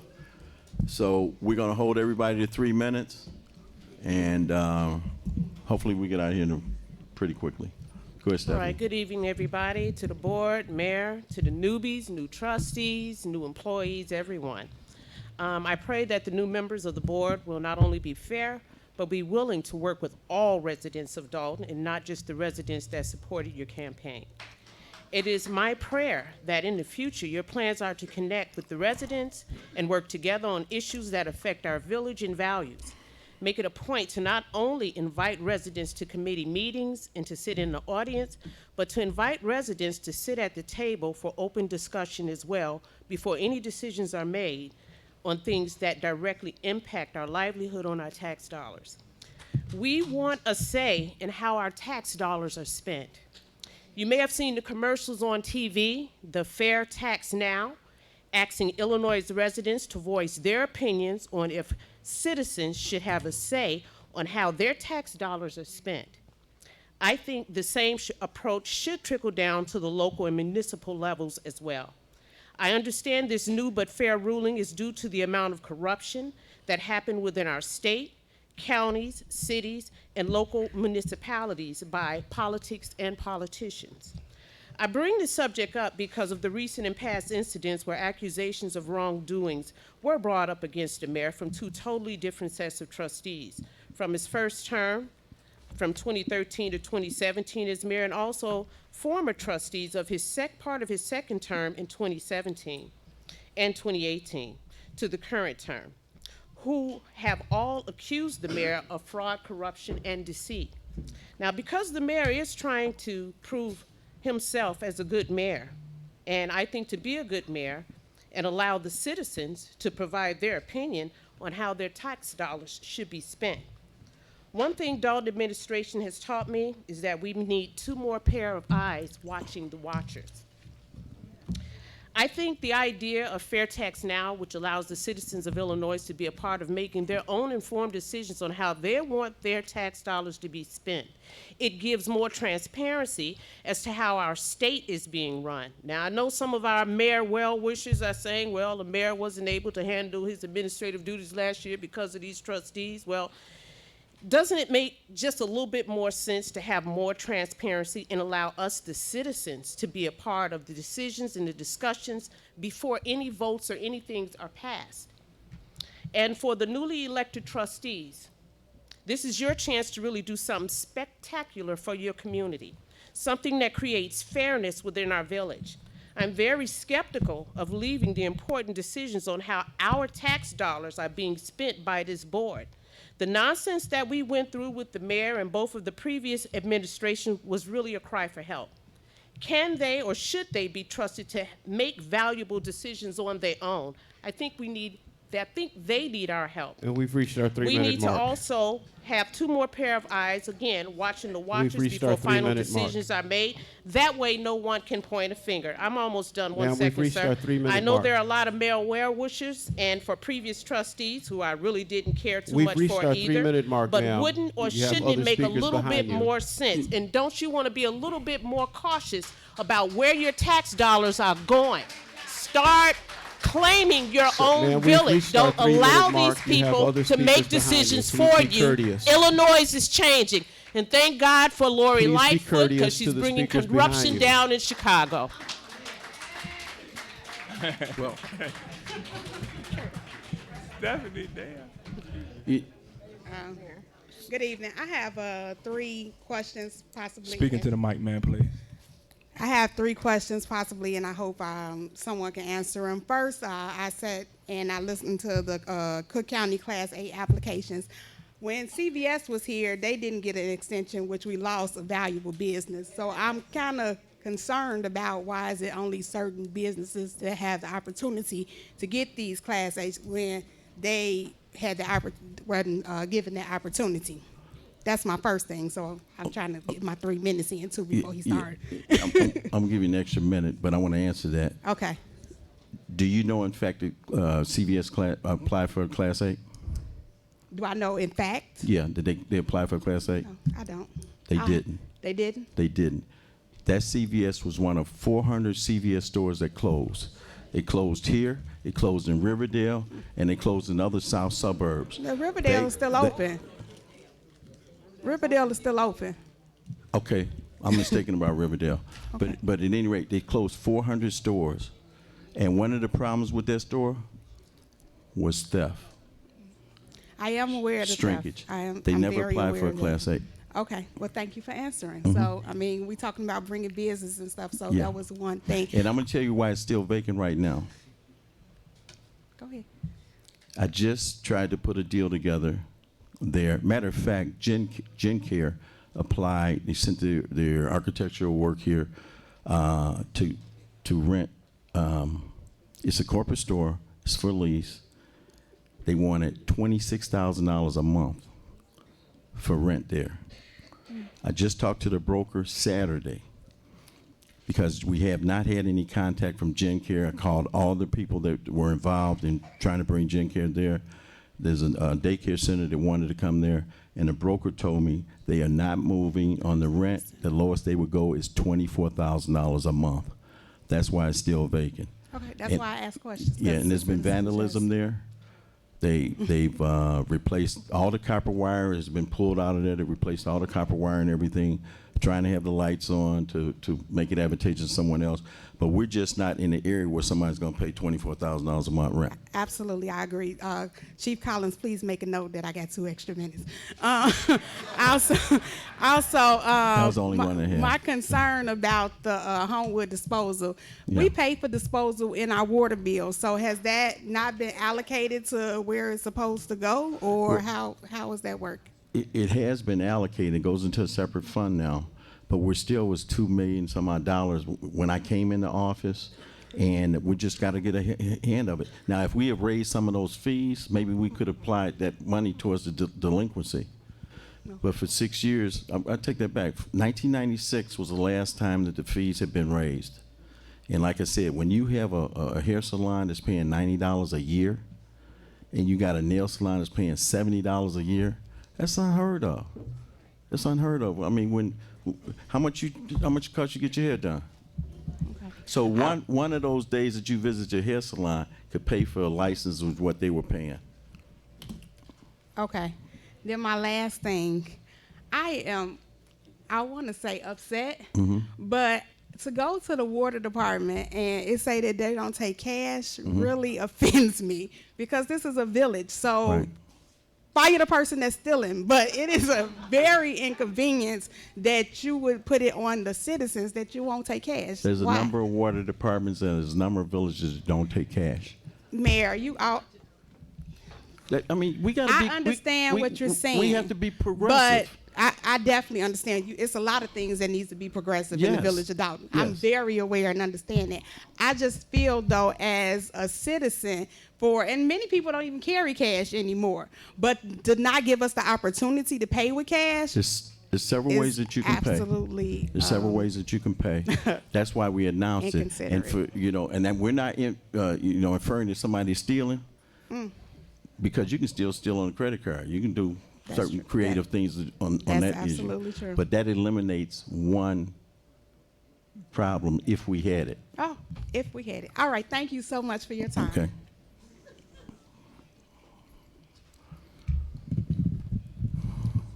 Hello to the board, to the mayor, officials, and my fellow citizens. Mine's a little more local. What I'd like to talk about is a little bit more local in nature. As I've been riding through the village, and I know it's due to the rain and so forth, but we got a lot of weeds growing very high. I won't mention the 4-foot weeds across from my house. Yeah, I drove by there today. Yeah, that corner, I saw it. Yeah, and the person I used to call to get that taken care of is no longer with the village. And I think she was one of the most dedicated employees here. I haven't heard anyone say anything negative about Denise Fields. And I'm wondering why she's no longer in her position, because she was always helpful, and I just don't understand why she's not here anymore. I was just as upset about her as I was about the people that were dismissed by the last board. And I don't understand that. That's for just the starters. Well, we're not going to discuss an employment matter right here. Okay. Because that's nothing that we do. So, okay. So you can't talk about it, but I just wanted to take a look at what the new mayor of Chicago is doing. Yeah, well, I'm not in Chicago. I know so that. I'm not dealing with that. But, and However, I understand that, but with a new administration, there's new things that happen. Yeah, I understand that, but I'm just hopeful that it's not because of anything personal, and I'm hoping it was supposed to be a transparent administration. Yeah. So if it was job performance, I can understand it, but if it's tit for tat, I'm not down with that. Okay. I just want to say that, and also for those who on the opposite side of that. That are talking about this particular situation, some of those same people said nothing about the people that were dismissed on the current administration. On the previous administration. So I'm saying be consistent. If you're upset about what happened here, and if you said nothing about the other people that were dismissed during the last board, you need to shut the hell up. Straight up. It doesn't make any sense. Be consistent. everybody. And if we do that, and if we're transparent, some of the things that you mentioned, as far as going forward, will be a lot smoother. But we got to be straight up with each other, and we got to stop being hypocrites with each other. Let's just do it right. That's what we're trying to do, Mr. Lee. And I think that's what the residents want. They voted the people in. So apparently they wanted a change and wanted to get other things done. Go ahead, ma'am. My question is on the tax incentives. I don't think I heard how long the incentives were for. I got an example of what the incentives were. One was like more than 50%, but how long do they run? How long do the tax incentives run? You know, ma'am, I didn't see it in here, but normally Class 8s, I won't say normally, they usually range from 5 to 10 years. More likely 10 years. So we say normally, but we don't know?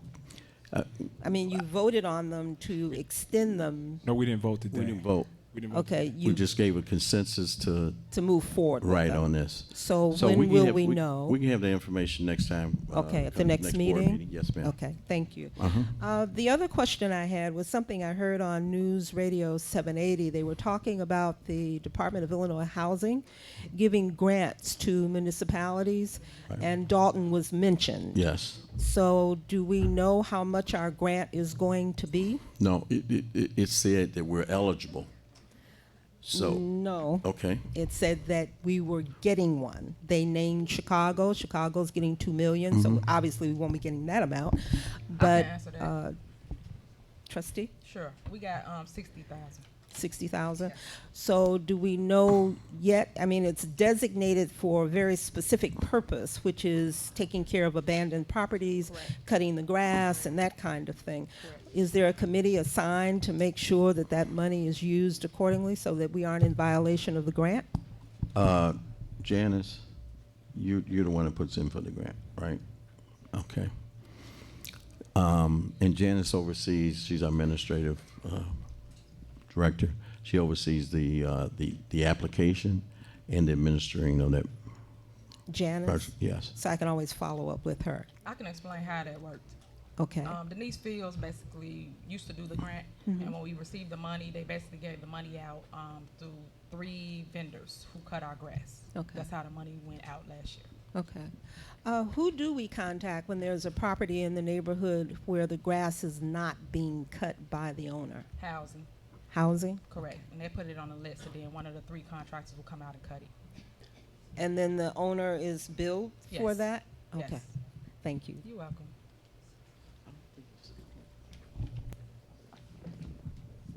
Good evening, Mayor, trustees, and citizens. I'm sorry, a couple things. On item number 2, this TIF issue is just about as clear as mud to me. You know, I don't understand what's going on. It doesn't seem that you all have a lot of figures, okay? Because at the end of the day, as a citizen, I want to know what the net impact is to me, okay, as a citizen, okay? But now we're talking, you don't know what the fees are, okay? You don't know how you arrived at them, okay? So, and yet we're moving this kind of stuff forward, you know? And as residents, I think that we'd like to know some of this stuff.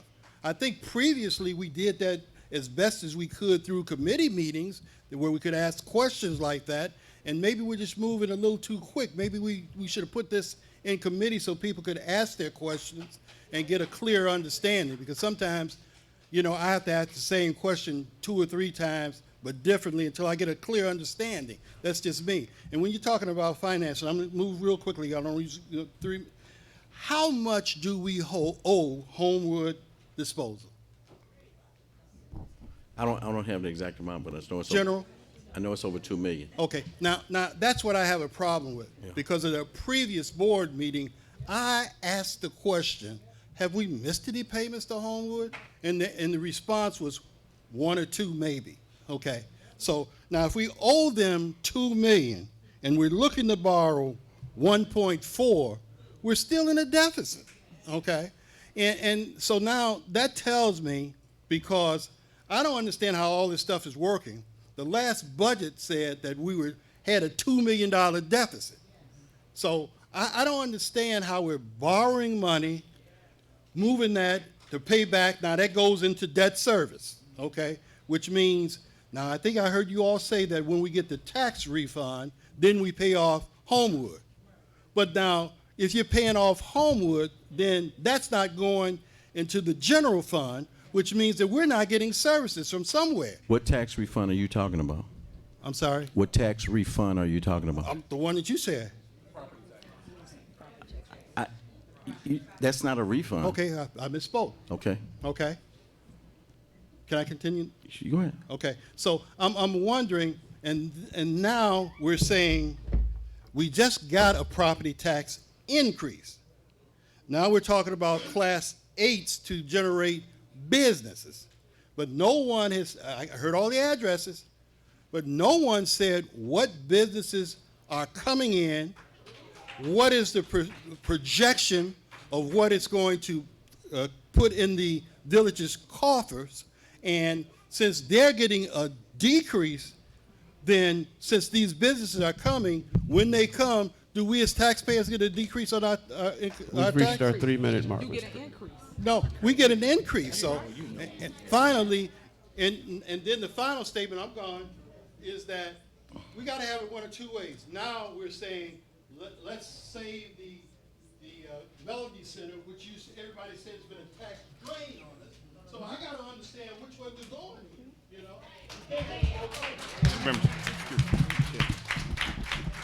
Good evening, Board, Mayor. This is a perfect caveat to my question. I've heard. Let me answer one. Mr. Creighton, one of the businesses that are coming here, there's kind of like a gag order on a confidentiality. If they were not going to be able to receive a Class 8, they're not going to come here. Okay, so I can tell you it's a name brand business. They're in several communities, and the gentleman that's being represented, Mr. Haynes, has a lot of businesses all throughout the Chicagoland area. So.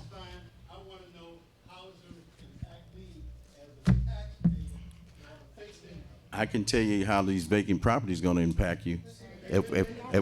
Well, that's why we're trying to get businesses there. That's why. You want them vacant another 20 years? No. No, you didn't make them vacant, but it's reality that they're vacant, and we work every day, and I call, and people call here and say, Mayor, I want to come in the Dolton. Just since this new election, just since these new trustees got here, they're calling and asking to move into Dolton businesses. And let me tell you, on one hand, they say, oh, there's no economic development. Well, how are you going to do economic development when you're talking about, hey, the vacant properties, you don't really care if they're vacant or not?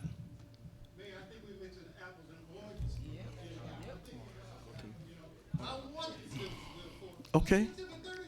All right. Yeah.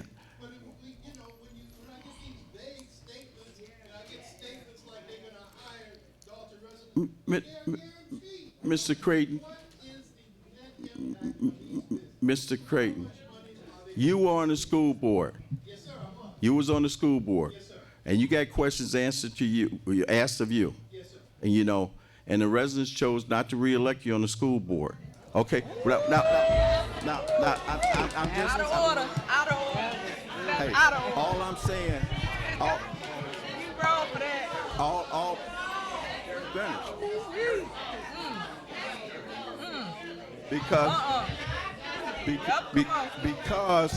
Because you have to make tough decisions. Can we have order here, please? Quiet, please. Order, Mayor, please. You made a statement. Order, please. I was on the school board. Yes. Order, please. The people spoke. They didn't re-elect me. Right. I'm not mad at that. I didn't say that. All I'm saying is when you're in this seat, you have to make tough decisions. I agree. And people blame you for making those decisions. I didn't blame anyone. All I'm saying is that you have, in this seat, I don't care what you do or what you try to do, you're always second guessed. Now, this is not my seat. The residents chose to reelect me, and if they choose to not elect me next time, I'm fine with that. Okay. All I'm saying is that we have to move this village forward, and to do that, we have to generate revenue, and one of the things that we have to do is bring businesses here. Okay. Bring business here. Now, you give them a tax incentive on the Class 8, but that business, those customers that are coming in there are generating sales tax. Now, if there's nothing there, there's no sales tax. Now, on one of these Class 8s, and I'm going to read it to you.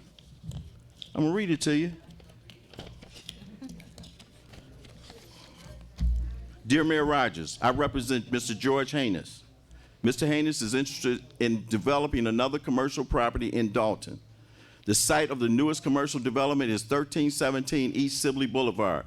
At this site, Mr. Haynes would like to build a 7,200 square foot building, which will be leased to a national hard goods store that would be expected to do approximately $2 million in annual sales a year at 10% sales tax, okay, that would come to the Village of Dolton.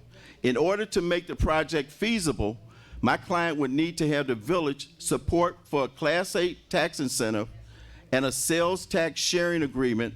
This project will bring retail sales to a now vacant property and more jobs for Dolton. Now, one thing that I agreed with him to bring before this village was the Class 8 tax incentive.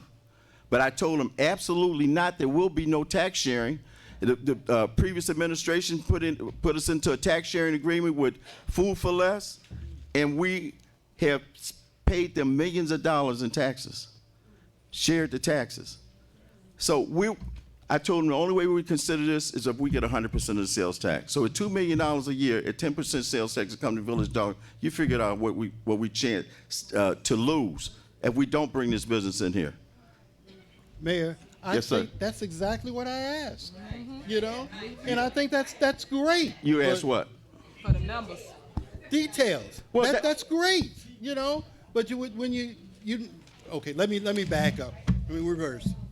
First of all, I want to apologize to you, everybody's up there in the audience, because I don't attack people. I don't your judgment. You know, I didn't come at you, Mayor. I don't do that. Anybody that knows me knows I don't do that. Anybody that thinks I do that, they don't know me. So I'm a little offended that you talk to me that way. You know, I'm not here to. I want this village to move forward. If I can help, I'll do that. But I live here, and you know what? If I have something to say, I don't come up here all the time. I'm gonna say it, you know. But what I said was not meant to put you on the defense. I just said that we need more. It would be nice. My hands would have been clapped if you gave that example. Well, okay. The thing that was brought up was how long was the Class 8? I did not have that information. I didn't ask that. I didn't Mayor, ask that question. Okay. All right, Mr. Creighton. Mayor, if I can ask. And I apologize to all you. Hey, Mr. Creighton. Oh, say, Mr. Creighton. Mr. Creighton. And one quick thing on the TIF. It's a lot of numbers, so I did my best to explain it. If I did not explain it, I can understand how a lot of the numbers could be convoluted. I'll be more than happy to go over some of the numbers with you. My point with that is if you are a finance guy and you got issues with the numbers, and yet nobody else had a question, I got a problem. Go ahead, Ms. Wells. So I was going to say this was a great caveat to my question.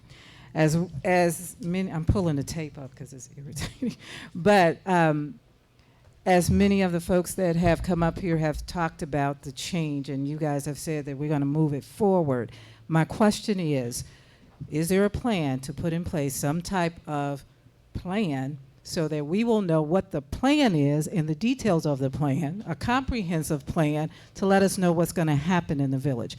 Each time we come, we get an agenda, don't know anything about it, so we have questions, and we should be able to ask those questions. But if we had a town hall meeting or some type of meeting, committee meetings, to introduce this to the residents so we know what's going on. Because to sit here and read these things on here and not having a full understanding, that's why you're getting this from us, because we don't know what's going on. So I think we have a right, because we pay taxes, we should have the right to do that. So my question is there a plan to do it? Well, we got new committees in place, new committee members. And I'm quite sure that these committee members will hold more regular committee meetings than the past previous board. So, Okay. So are give- we going to give- have a so- comprehensive so- plan for the entire village? Because I know we had one done in 2013. You can go to VO Dolton, how did I pull it up? Comprehensive plan, and it comes up. It's Right. 127 pages, but that's 2013. Yes. Are we going to update that? I want to update it, but it was a significant cost to us to do the comprehensive plan. Mhm. So what I'd like to do, since we've increased fees on some of the licenses and things where we were way out of whack with other villages, that as we go forward, there's some things that need attention, and that's one of the things that I'd like to do. So I got a solution. Go ahead. It's called Housing for a Changing Region. Mhm. The project I was telling you about with the 3 agencies that will do it at no cost. Okay. That's a start. Okay. It may not be a total package, but it's a start to at least give us something to start with, Okay. to develop a plan. We need it. Got a question about the fleets of cars. Are we trading in the old ones and getting any money back from that? What's going to happen with those cars? Yes, some we will be. Some were not salvageable. I think there were 1 or 2 vehicles that were in police-involved accidents, so those are not salvageable, but yes, whatever we can. And this is what people have to understand. Sometimes you have to spend some money initially to save money. Like I explained, the maintenance on the vehicles, that's a fact. We spent that in April. If you multiply that times 12, that actually comes out to more in the amount we'd have to pay for the year just in maintenance. That's not counting then the amount of money that we would save in gas. The gas, for example, I gave that out. That was $9,000 for that month in gas. The Fiats, 40 miles per gallon versus 13. So you're going to see a significant, cost. I can't project it exactly what it would be, but it's a significant savings that we would make. Also for emergency vehicles, we can't ride around in cars that aren't working. The brakes aren't secure. I mean, that's just doesn't make sense. Now, Okay. I want to correct you on that. We're not trading in any vehicles. What we're doing is we're actually kind of salvaging some parts off some vehicles and making sure the other ones are roadworthy. So there won't be any trading. So it won't be any trade then? No. So for the increase or possible increase in water rates, Mhm. will we be charged for the actual usage, or will there be a, what is it now, a minimum charge? Because right now I'm being charged for water I don't use. So if we go up on the rates, are we going to be how are 10 you- was it 10 consumptions? I don't use that. Okay. Well, one of the things that I tried to do is to have accurate readings. Yes. So we just ran into a situation where a couple of days ago, one of the residents got a bill for like $2,600. So Mayor, I didn't use this much water. But the last time she had a reading, an actual reading, was how many years ago? 2 or 3 years ago? And she was getting estimated bills. Right. And when she got the accurate reading, of course, she didn't believe it, they did use that much water. They sent the meter reader out again to check it, and we sent him back again, and the numbers were accurate. In the past, and even up to now, there have been minimum bills going out, which is not the actual. But for those of us that Yeah. turn in our readings, because I do, Yes. and I'm always under the consumption. We're past the 3-minute mark. If the rates increase, Mhm.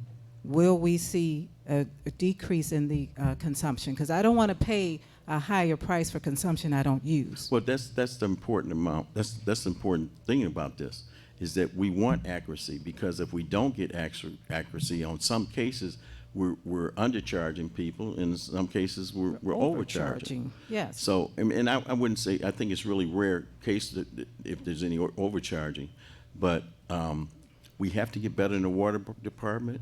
Those readings need to come in, and they need to be put in accurately, and we're going to make a significant difference in that water So department. will there be a minimum consumption? Wells, we're past the 3-minute I mark. heard that. Hmm? But Ms. will Wells, we're there at 6 be, minutes. he didn't answer my question. Will there be Please a be courteous to the minimum? speakers behind you. I am. answer my question. I'm asking, will it be what? A minimum consumption. Because right now there is a minimum consumption of 10. I don't use 10. Well, Never. And I've been out here 20 years and I've always been overcharged. So my question is, and I don't mind paying, yes. but am I going to be paying for stuff I don't use? Well, that's where the reading comes in. And you know, you put in, Didn't you bring in your yellow do. card. So And I'm told that I will never pay under 10 consumption units. That's what I'm told. Okay, So I'll look pay. into that for you. Okay, thank you.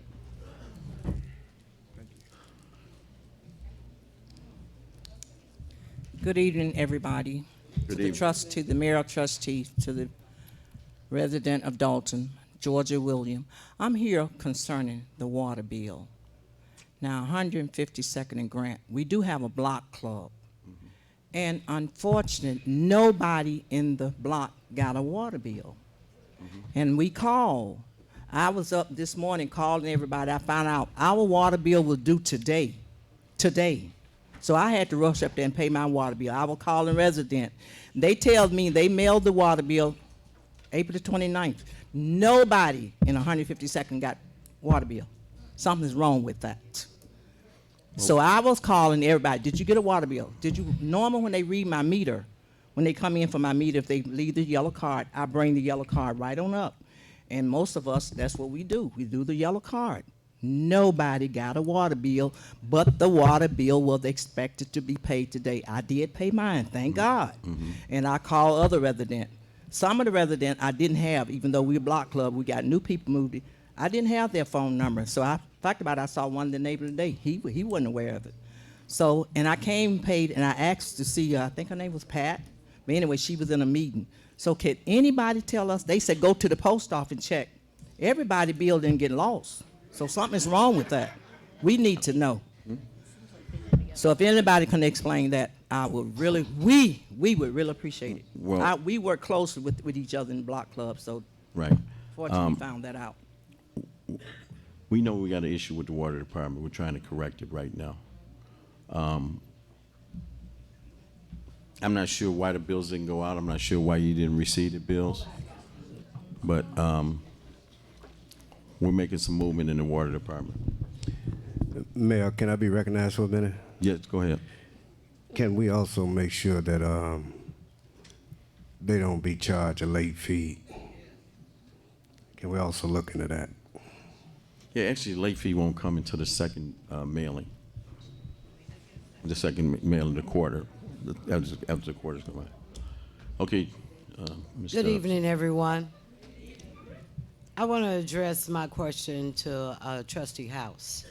You made mention with the Class 8s on one particular body that wants to come in that will be a new business that they will pay $50,000 in taxes. Am I correct? Correct. With the That you did. incentive, it will be 50,000. Yes. Exactly. So I want to know if it's a new building just coming in, how did you come up with that figure, and can I have a copy of it? Because past practice, to my knowledge, if that property have not been assessed by the assessor for a new business, then they don't know how much their taxes would be. So I would appreciate it if I could have a copy of that. Okay. I took the figure directly from what the attorney that's requesting it provided to us, the difference on what it would be, but I'll be more than happy to share the letter that I've received with you. Thank you.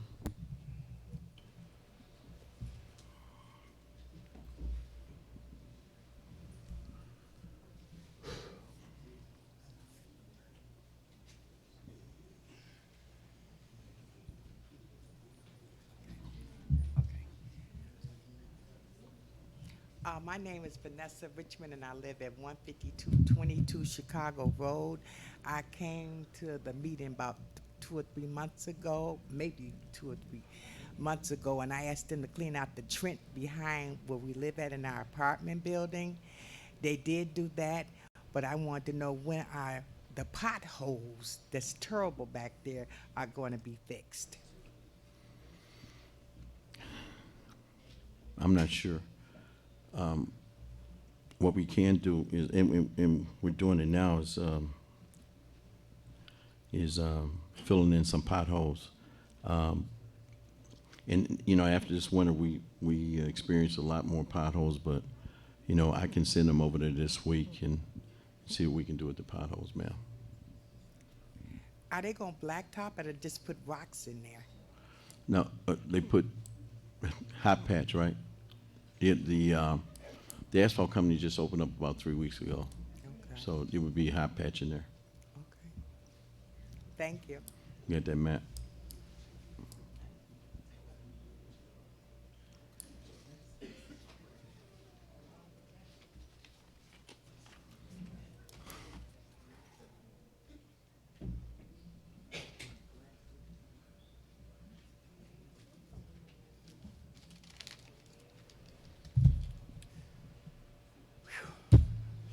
Yes, sir.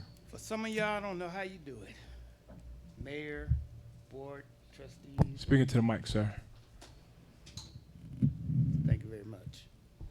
Mayor, trustees, police, fire, residents, and other interested parties.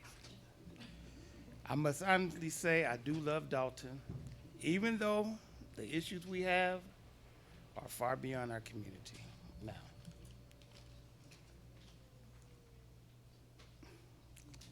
one moment here, double check here. Block by block program. I have a block by block program. Thank you, ma'am, very much. As a resident and who has children, I am looking for a place so that they can move into. There was a program that was voted down. Didn't like it, but I understand politics of it.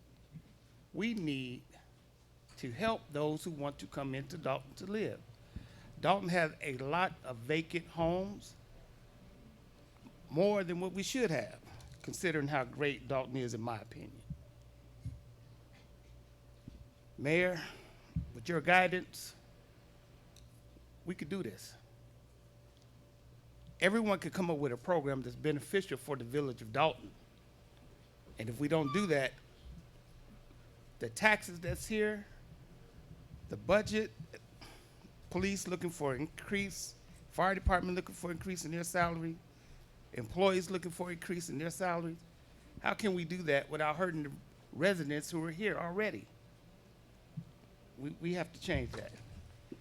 As far as the various vehicles, let's look at electric vehicles. Let's look at electric vehicles. I'm quite sure the strength behind this village can make a deal that's beneficial. As the rest of the world is moving forward, as far as electric vehicles, windmills, and the such, why can't we do that here in Dolton? Why can't someone go talk to these companies, say, hey, we have a village here that would be beneficial for your bottom line and be beneficial for the residents that are here? We need a lot here. There's a lot of good talent in this village, excellent talent, and we need to utilize that. Trustees, you have a hard job.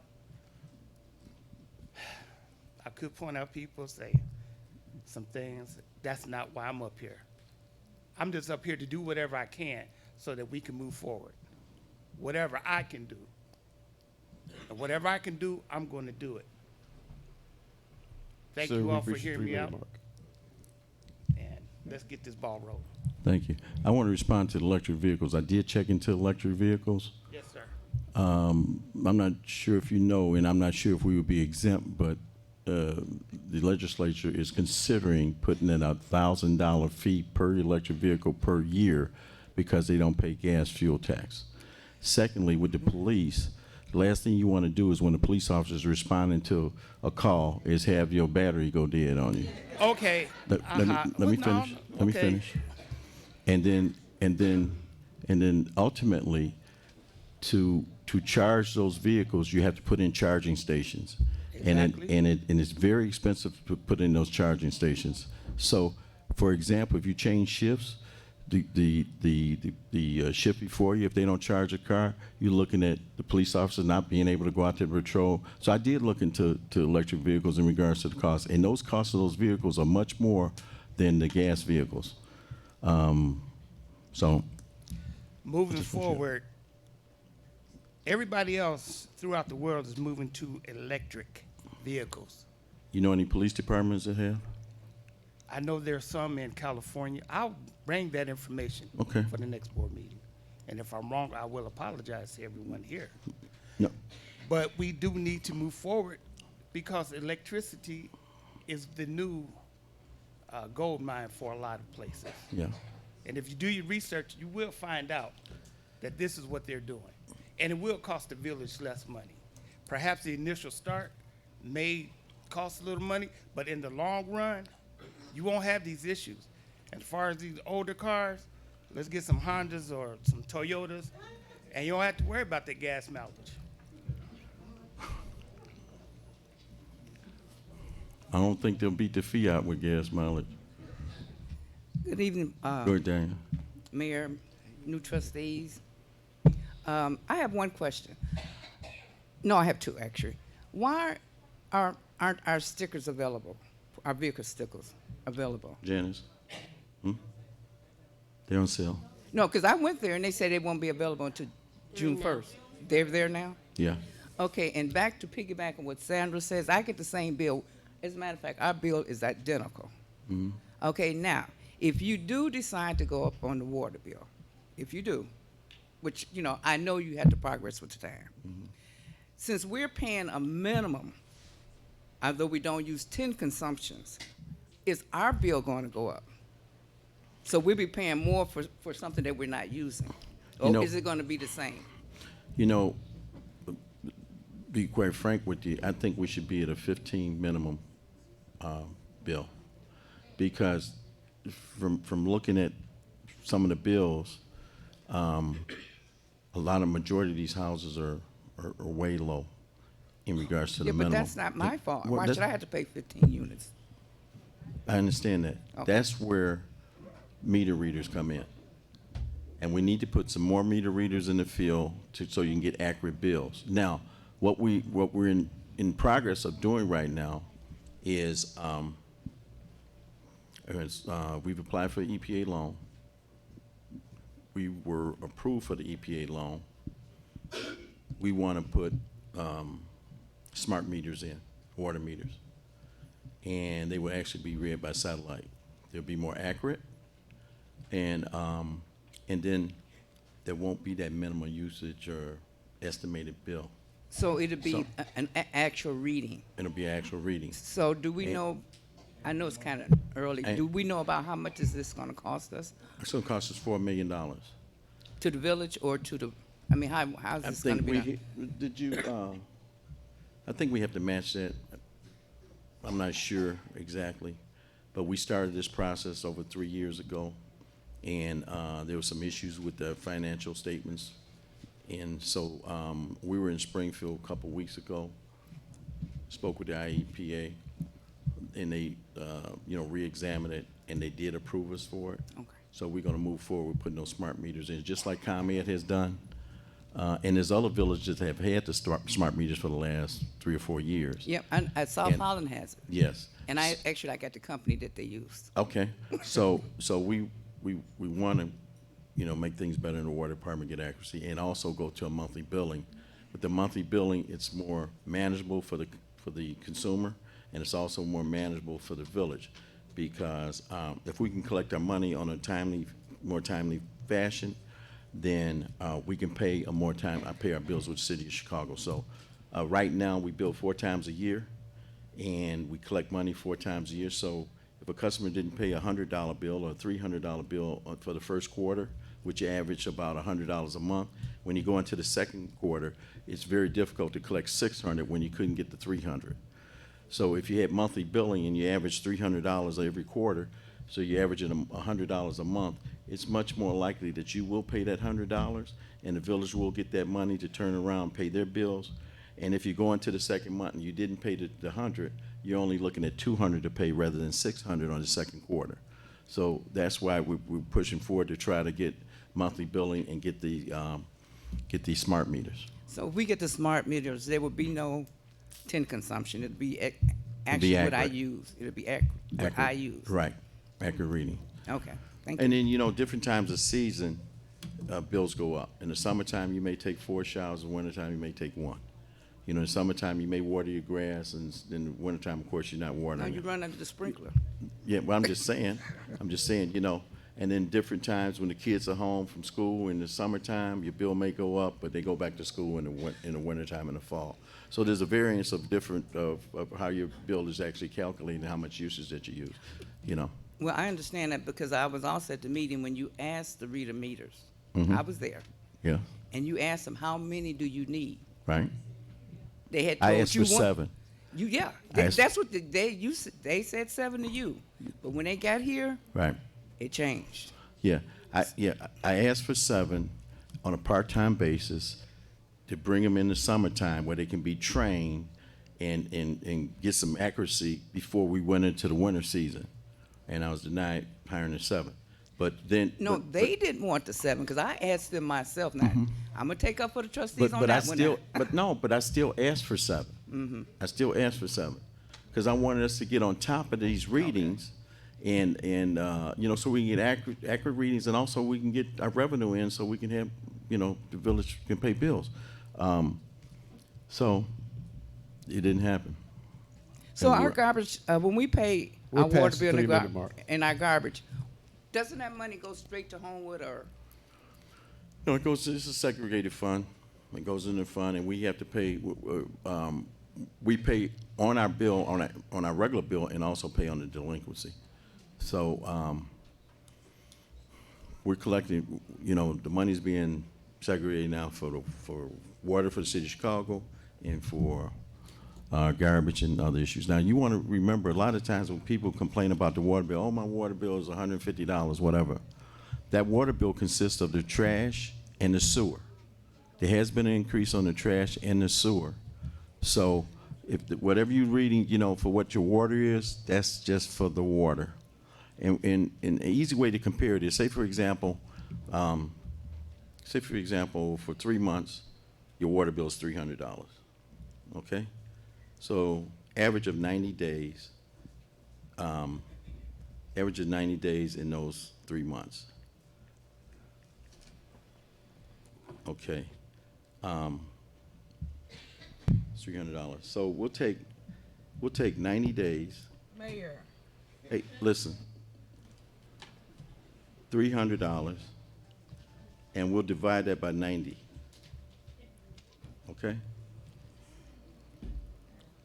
That equals $3.33 per day is what your water bill equates to.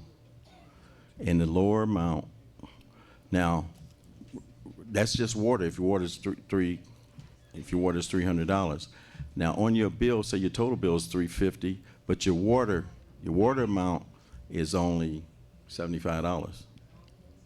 So now you take the $75, divide it by 90. It's 83 cents a day, your water consumption. So you have to separate the trash, the sewage, and the water, and that's what you get. What it's costing you for your water on a daily basis, on a 3-month quarterly billing. How you doing? Go ahead. How are you, Mayor, board members, people of Dolton? I have one quick question, Mayor. Is any of the anybody in the Dolton Police Department DOT trained to inspect trucks? Reason I say that is because I've been a truck driver for almost 20 years, and when you go into certain suburbs, you need permits to go in. Mm-hmm. Especially, well, that's just a company. You know, we're not talking about a real yard. And they'll pull out a scale right there, and they need that money before you leave. Right. Have you guys ever thought about maybe having a DOT cop out on the beat? We have inspectors. Oh, you do? Okay, thank you. Okay, and you guys do have scales out as well? Yes, we have scales. Oh, thank you. I just never seen it, And I was just wondering that because when I would go into certain suburbs, they would give me a hard time. We'll And get so- you tomorrow. Well, the good thing is I have to drive through Dalton, but that's the good thing. Thanks so much. Yes, sir. I didn't know.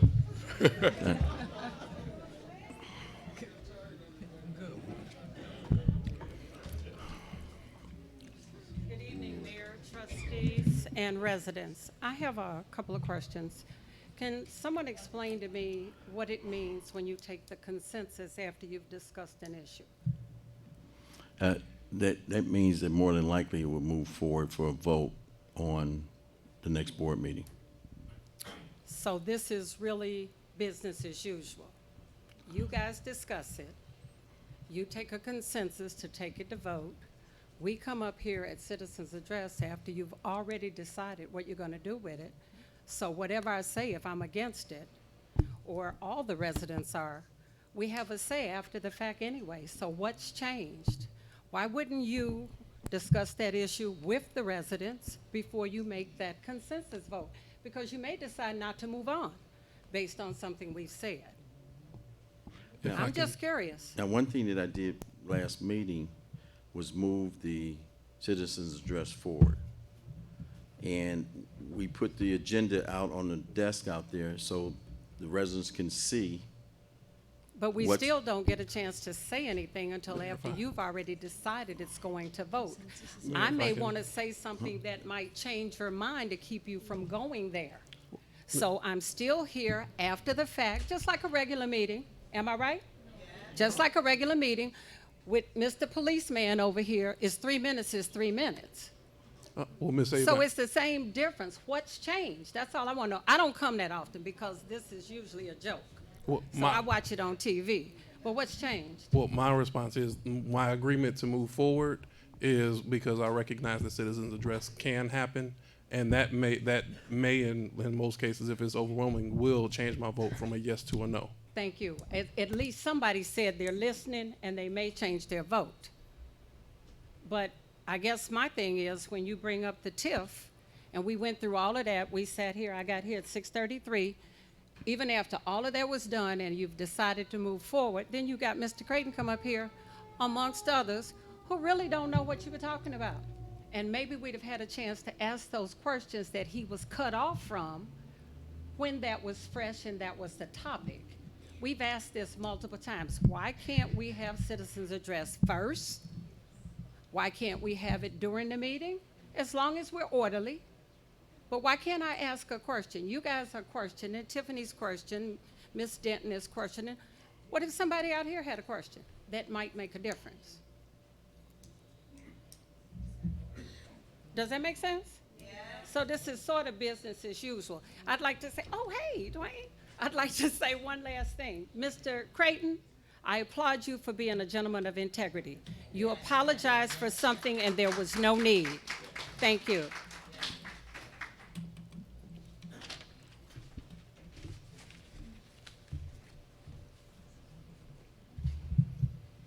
Mayor, Yes.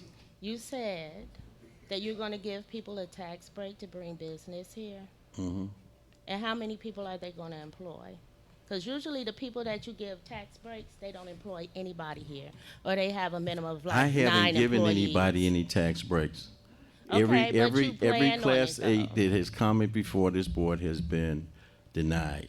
Okay. So, You know what they say? If you don't have no money, Mhm. stay your broke ass home. okay. So if they don't got no money, they need to stay where they at. Because I'm not willing to pay more taxes. I pay enough taxes. I'm not a senior. I'm not getting a senior exemption.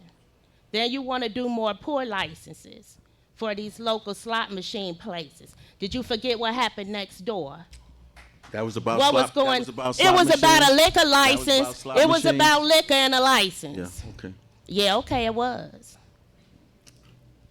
It was. And do you know in Chicago, their water rates are like half ours, but they get 1,000 gallons. And I understand that. We get 745 gallons per unit for almost $6. And that's fine. But when we give you the money and you don't pay the money, I got a problem with that. Not only do you owe the water department, you owe the garbage department. You owe Homewood Disposal. That's what my kids do when they wrong. Thank you.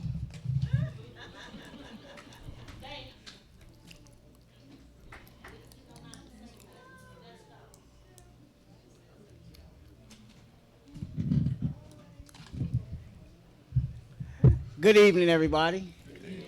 New trustees, congratulations. Congratulations. I just got 2 questions. Number 1, we talked about all of these funds, but nobody really has the details to go with it to share with us. We're moving forward on a lot of issues, but the details about these issues is not being brought forth. How are we moving when we're moving blind? I remember I asked the mayor before, do you have a vision and a plan for us with the current deficit that we're in to get us over the hump? Here's the thing. No resident out here wants to see us go under like Harvey or anybody else that went under.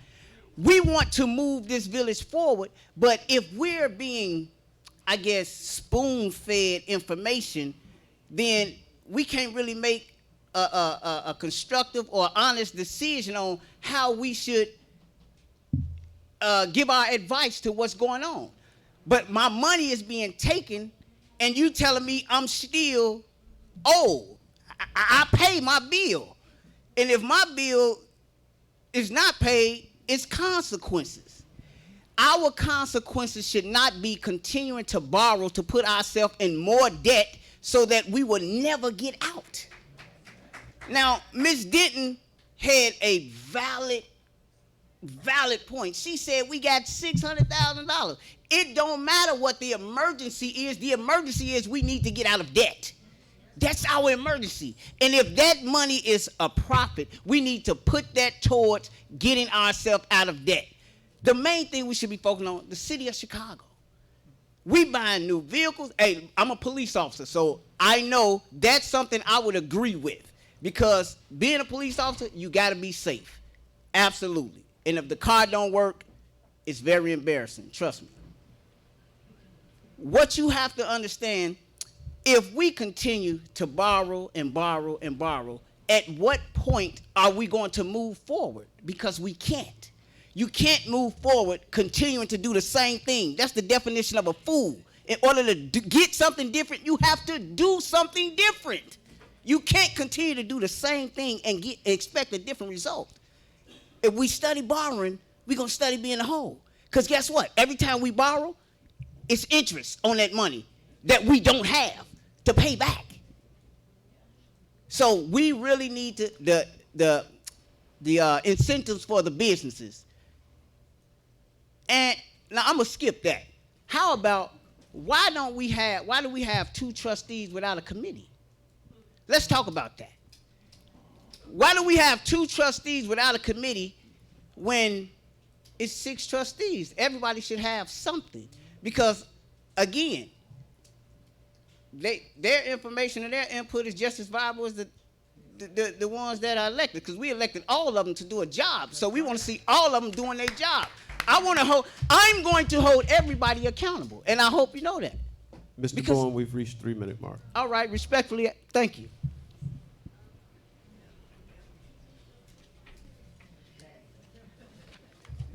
Good evening, residents of board and administration. First, I want to appreciate the board for bringing in those young men from Thorn Ridge.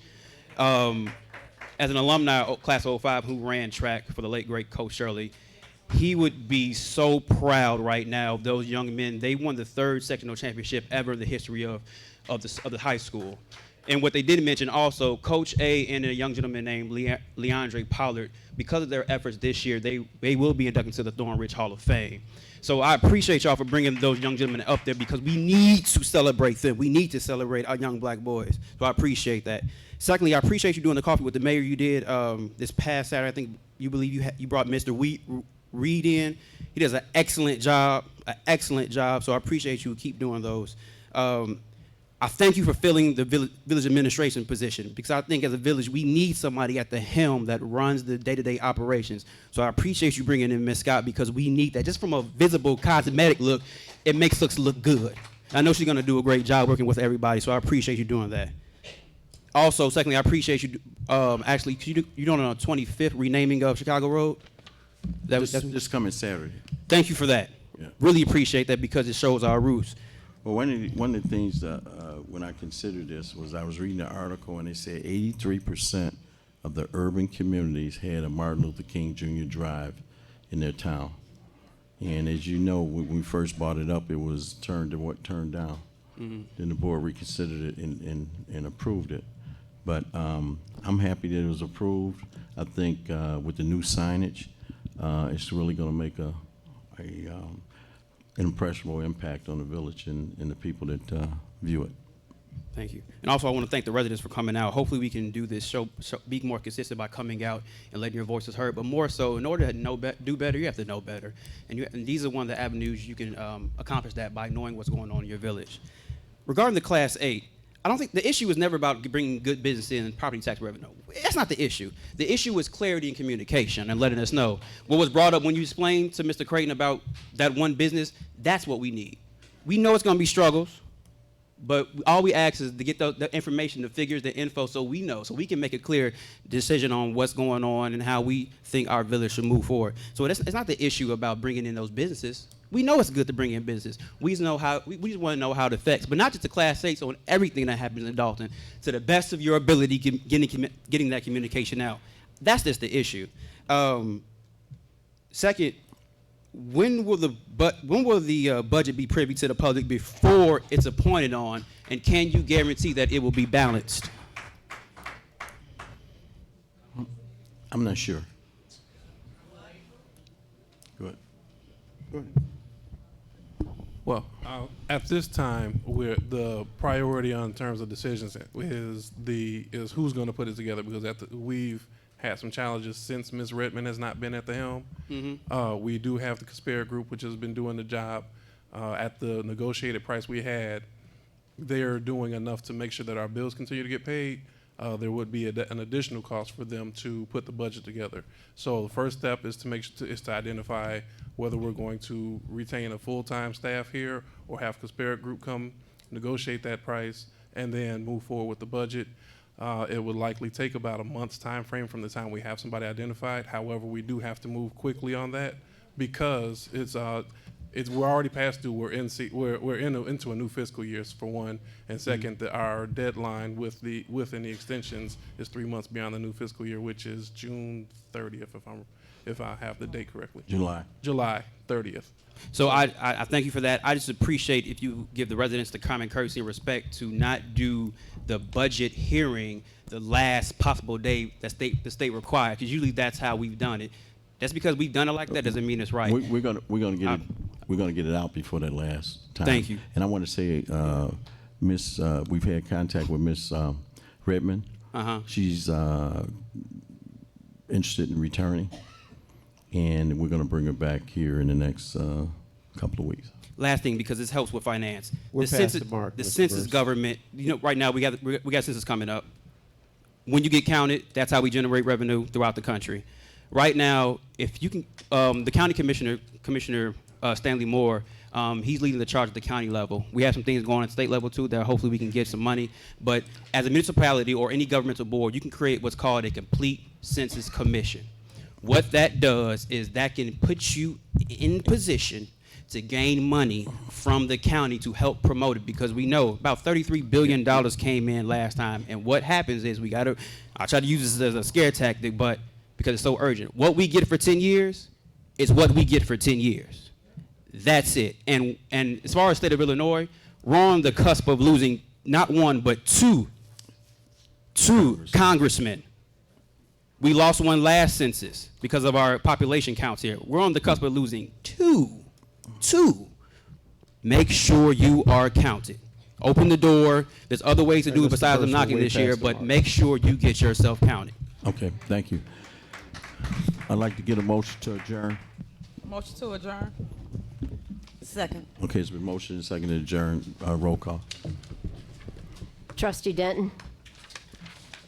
Yes. Trustee Steve? Aye. Trustee House? Aye. Trustee Brown? Aye. Trustee Holmes? Aye. Trustee Henyard? Aye. Motion carries. This meeting is adjourned. 8:59 p.m.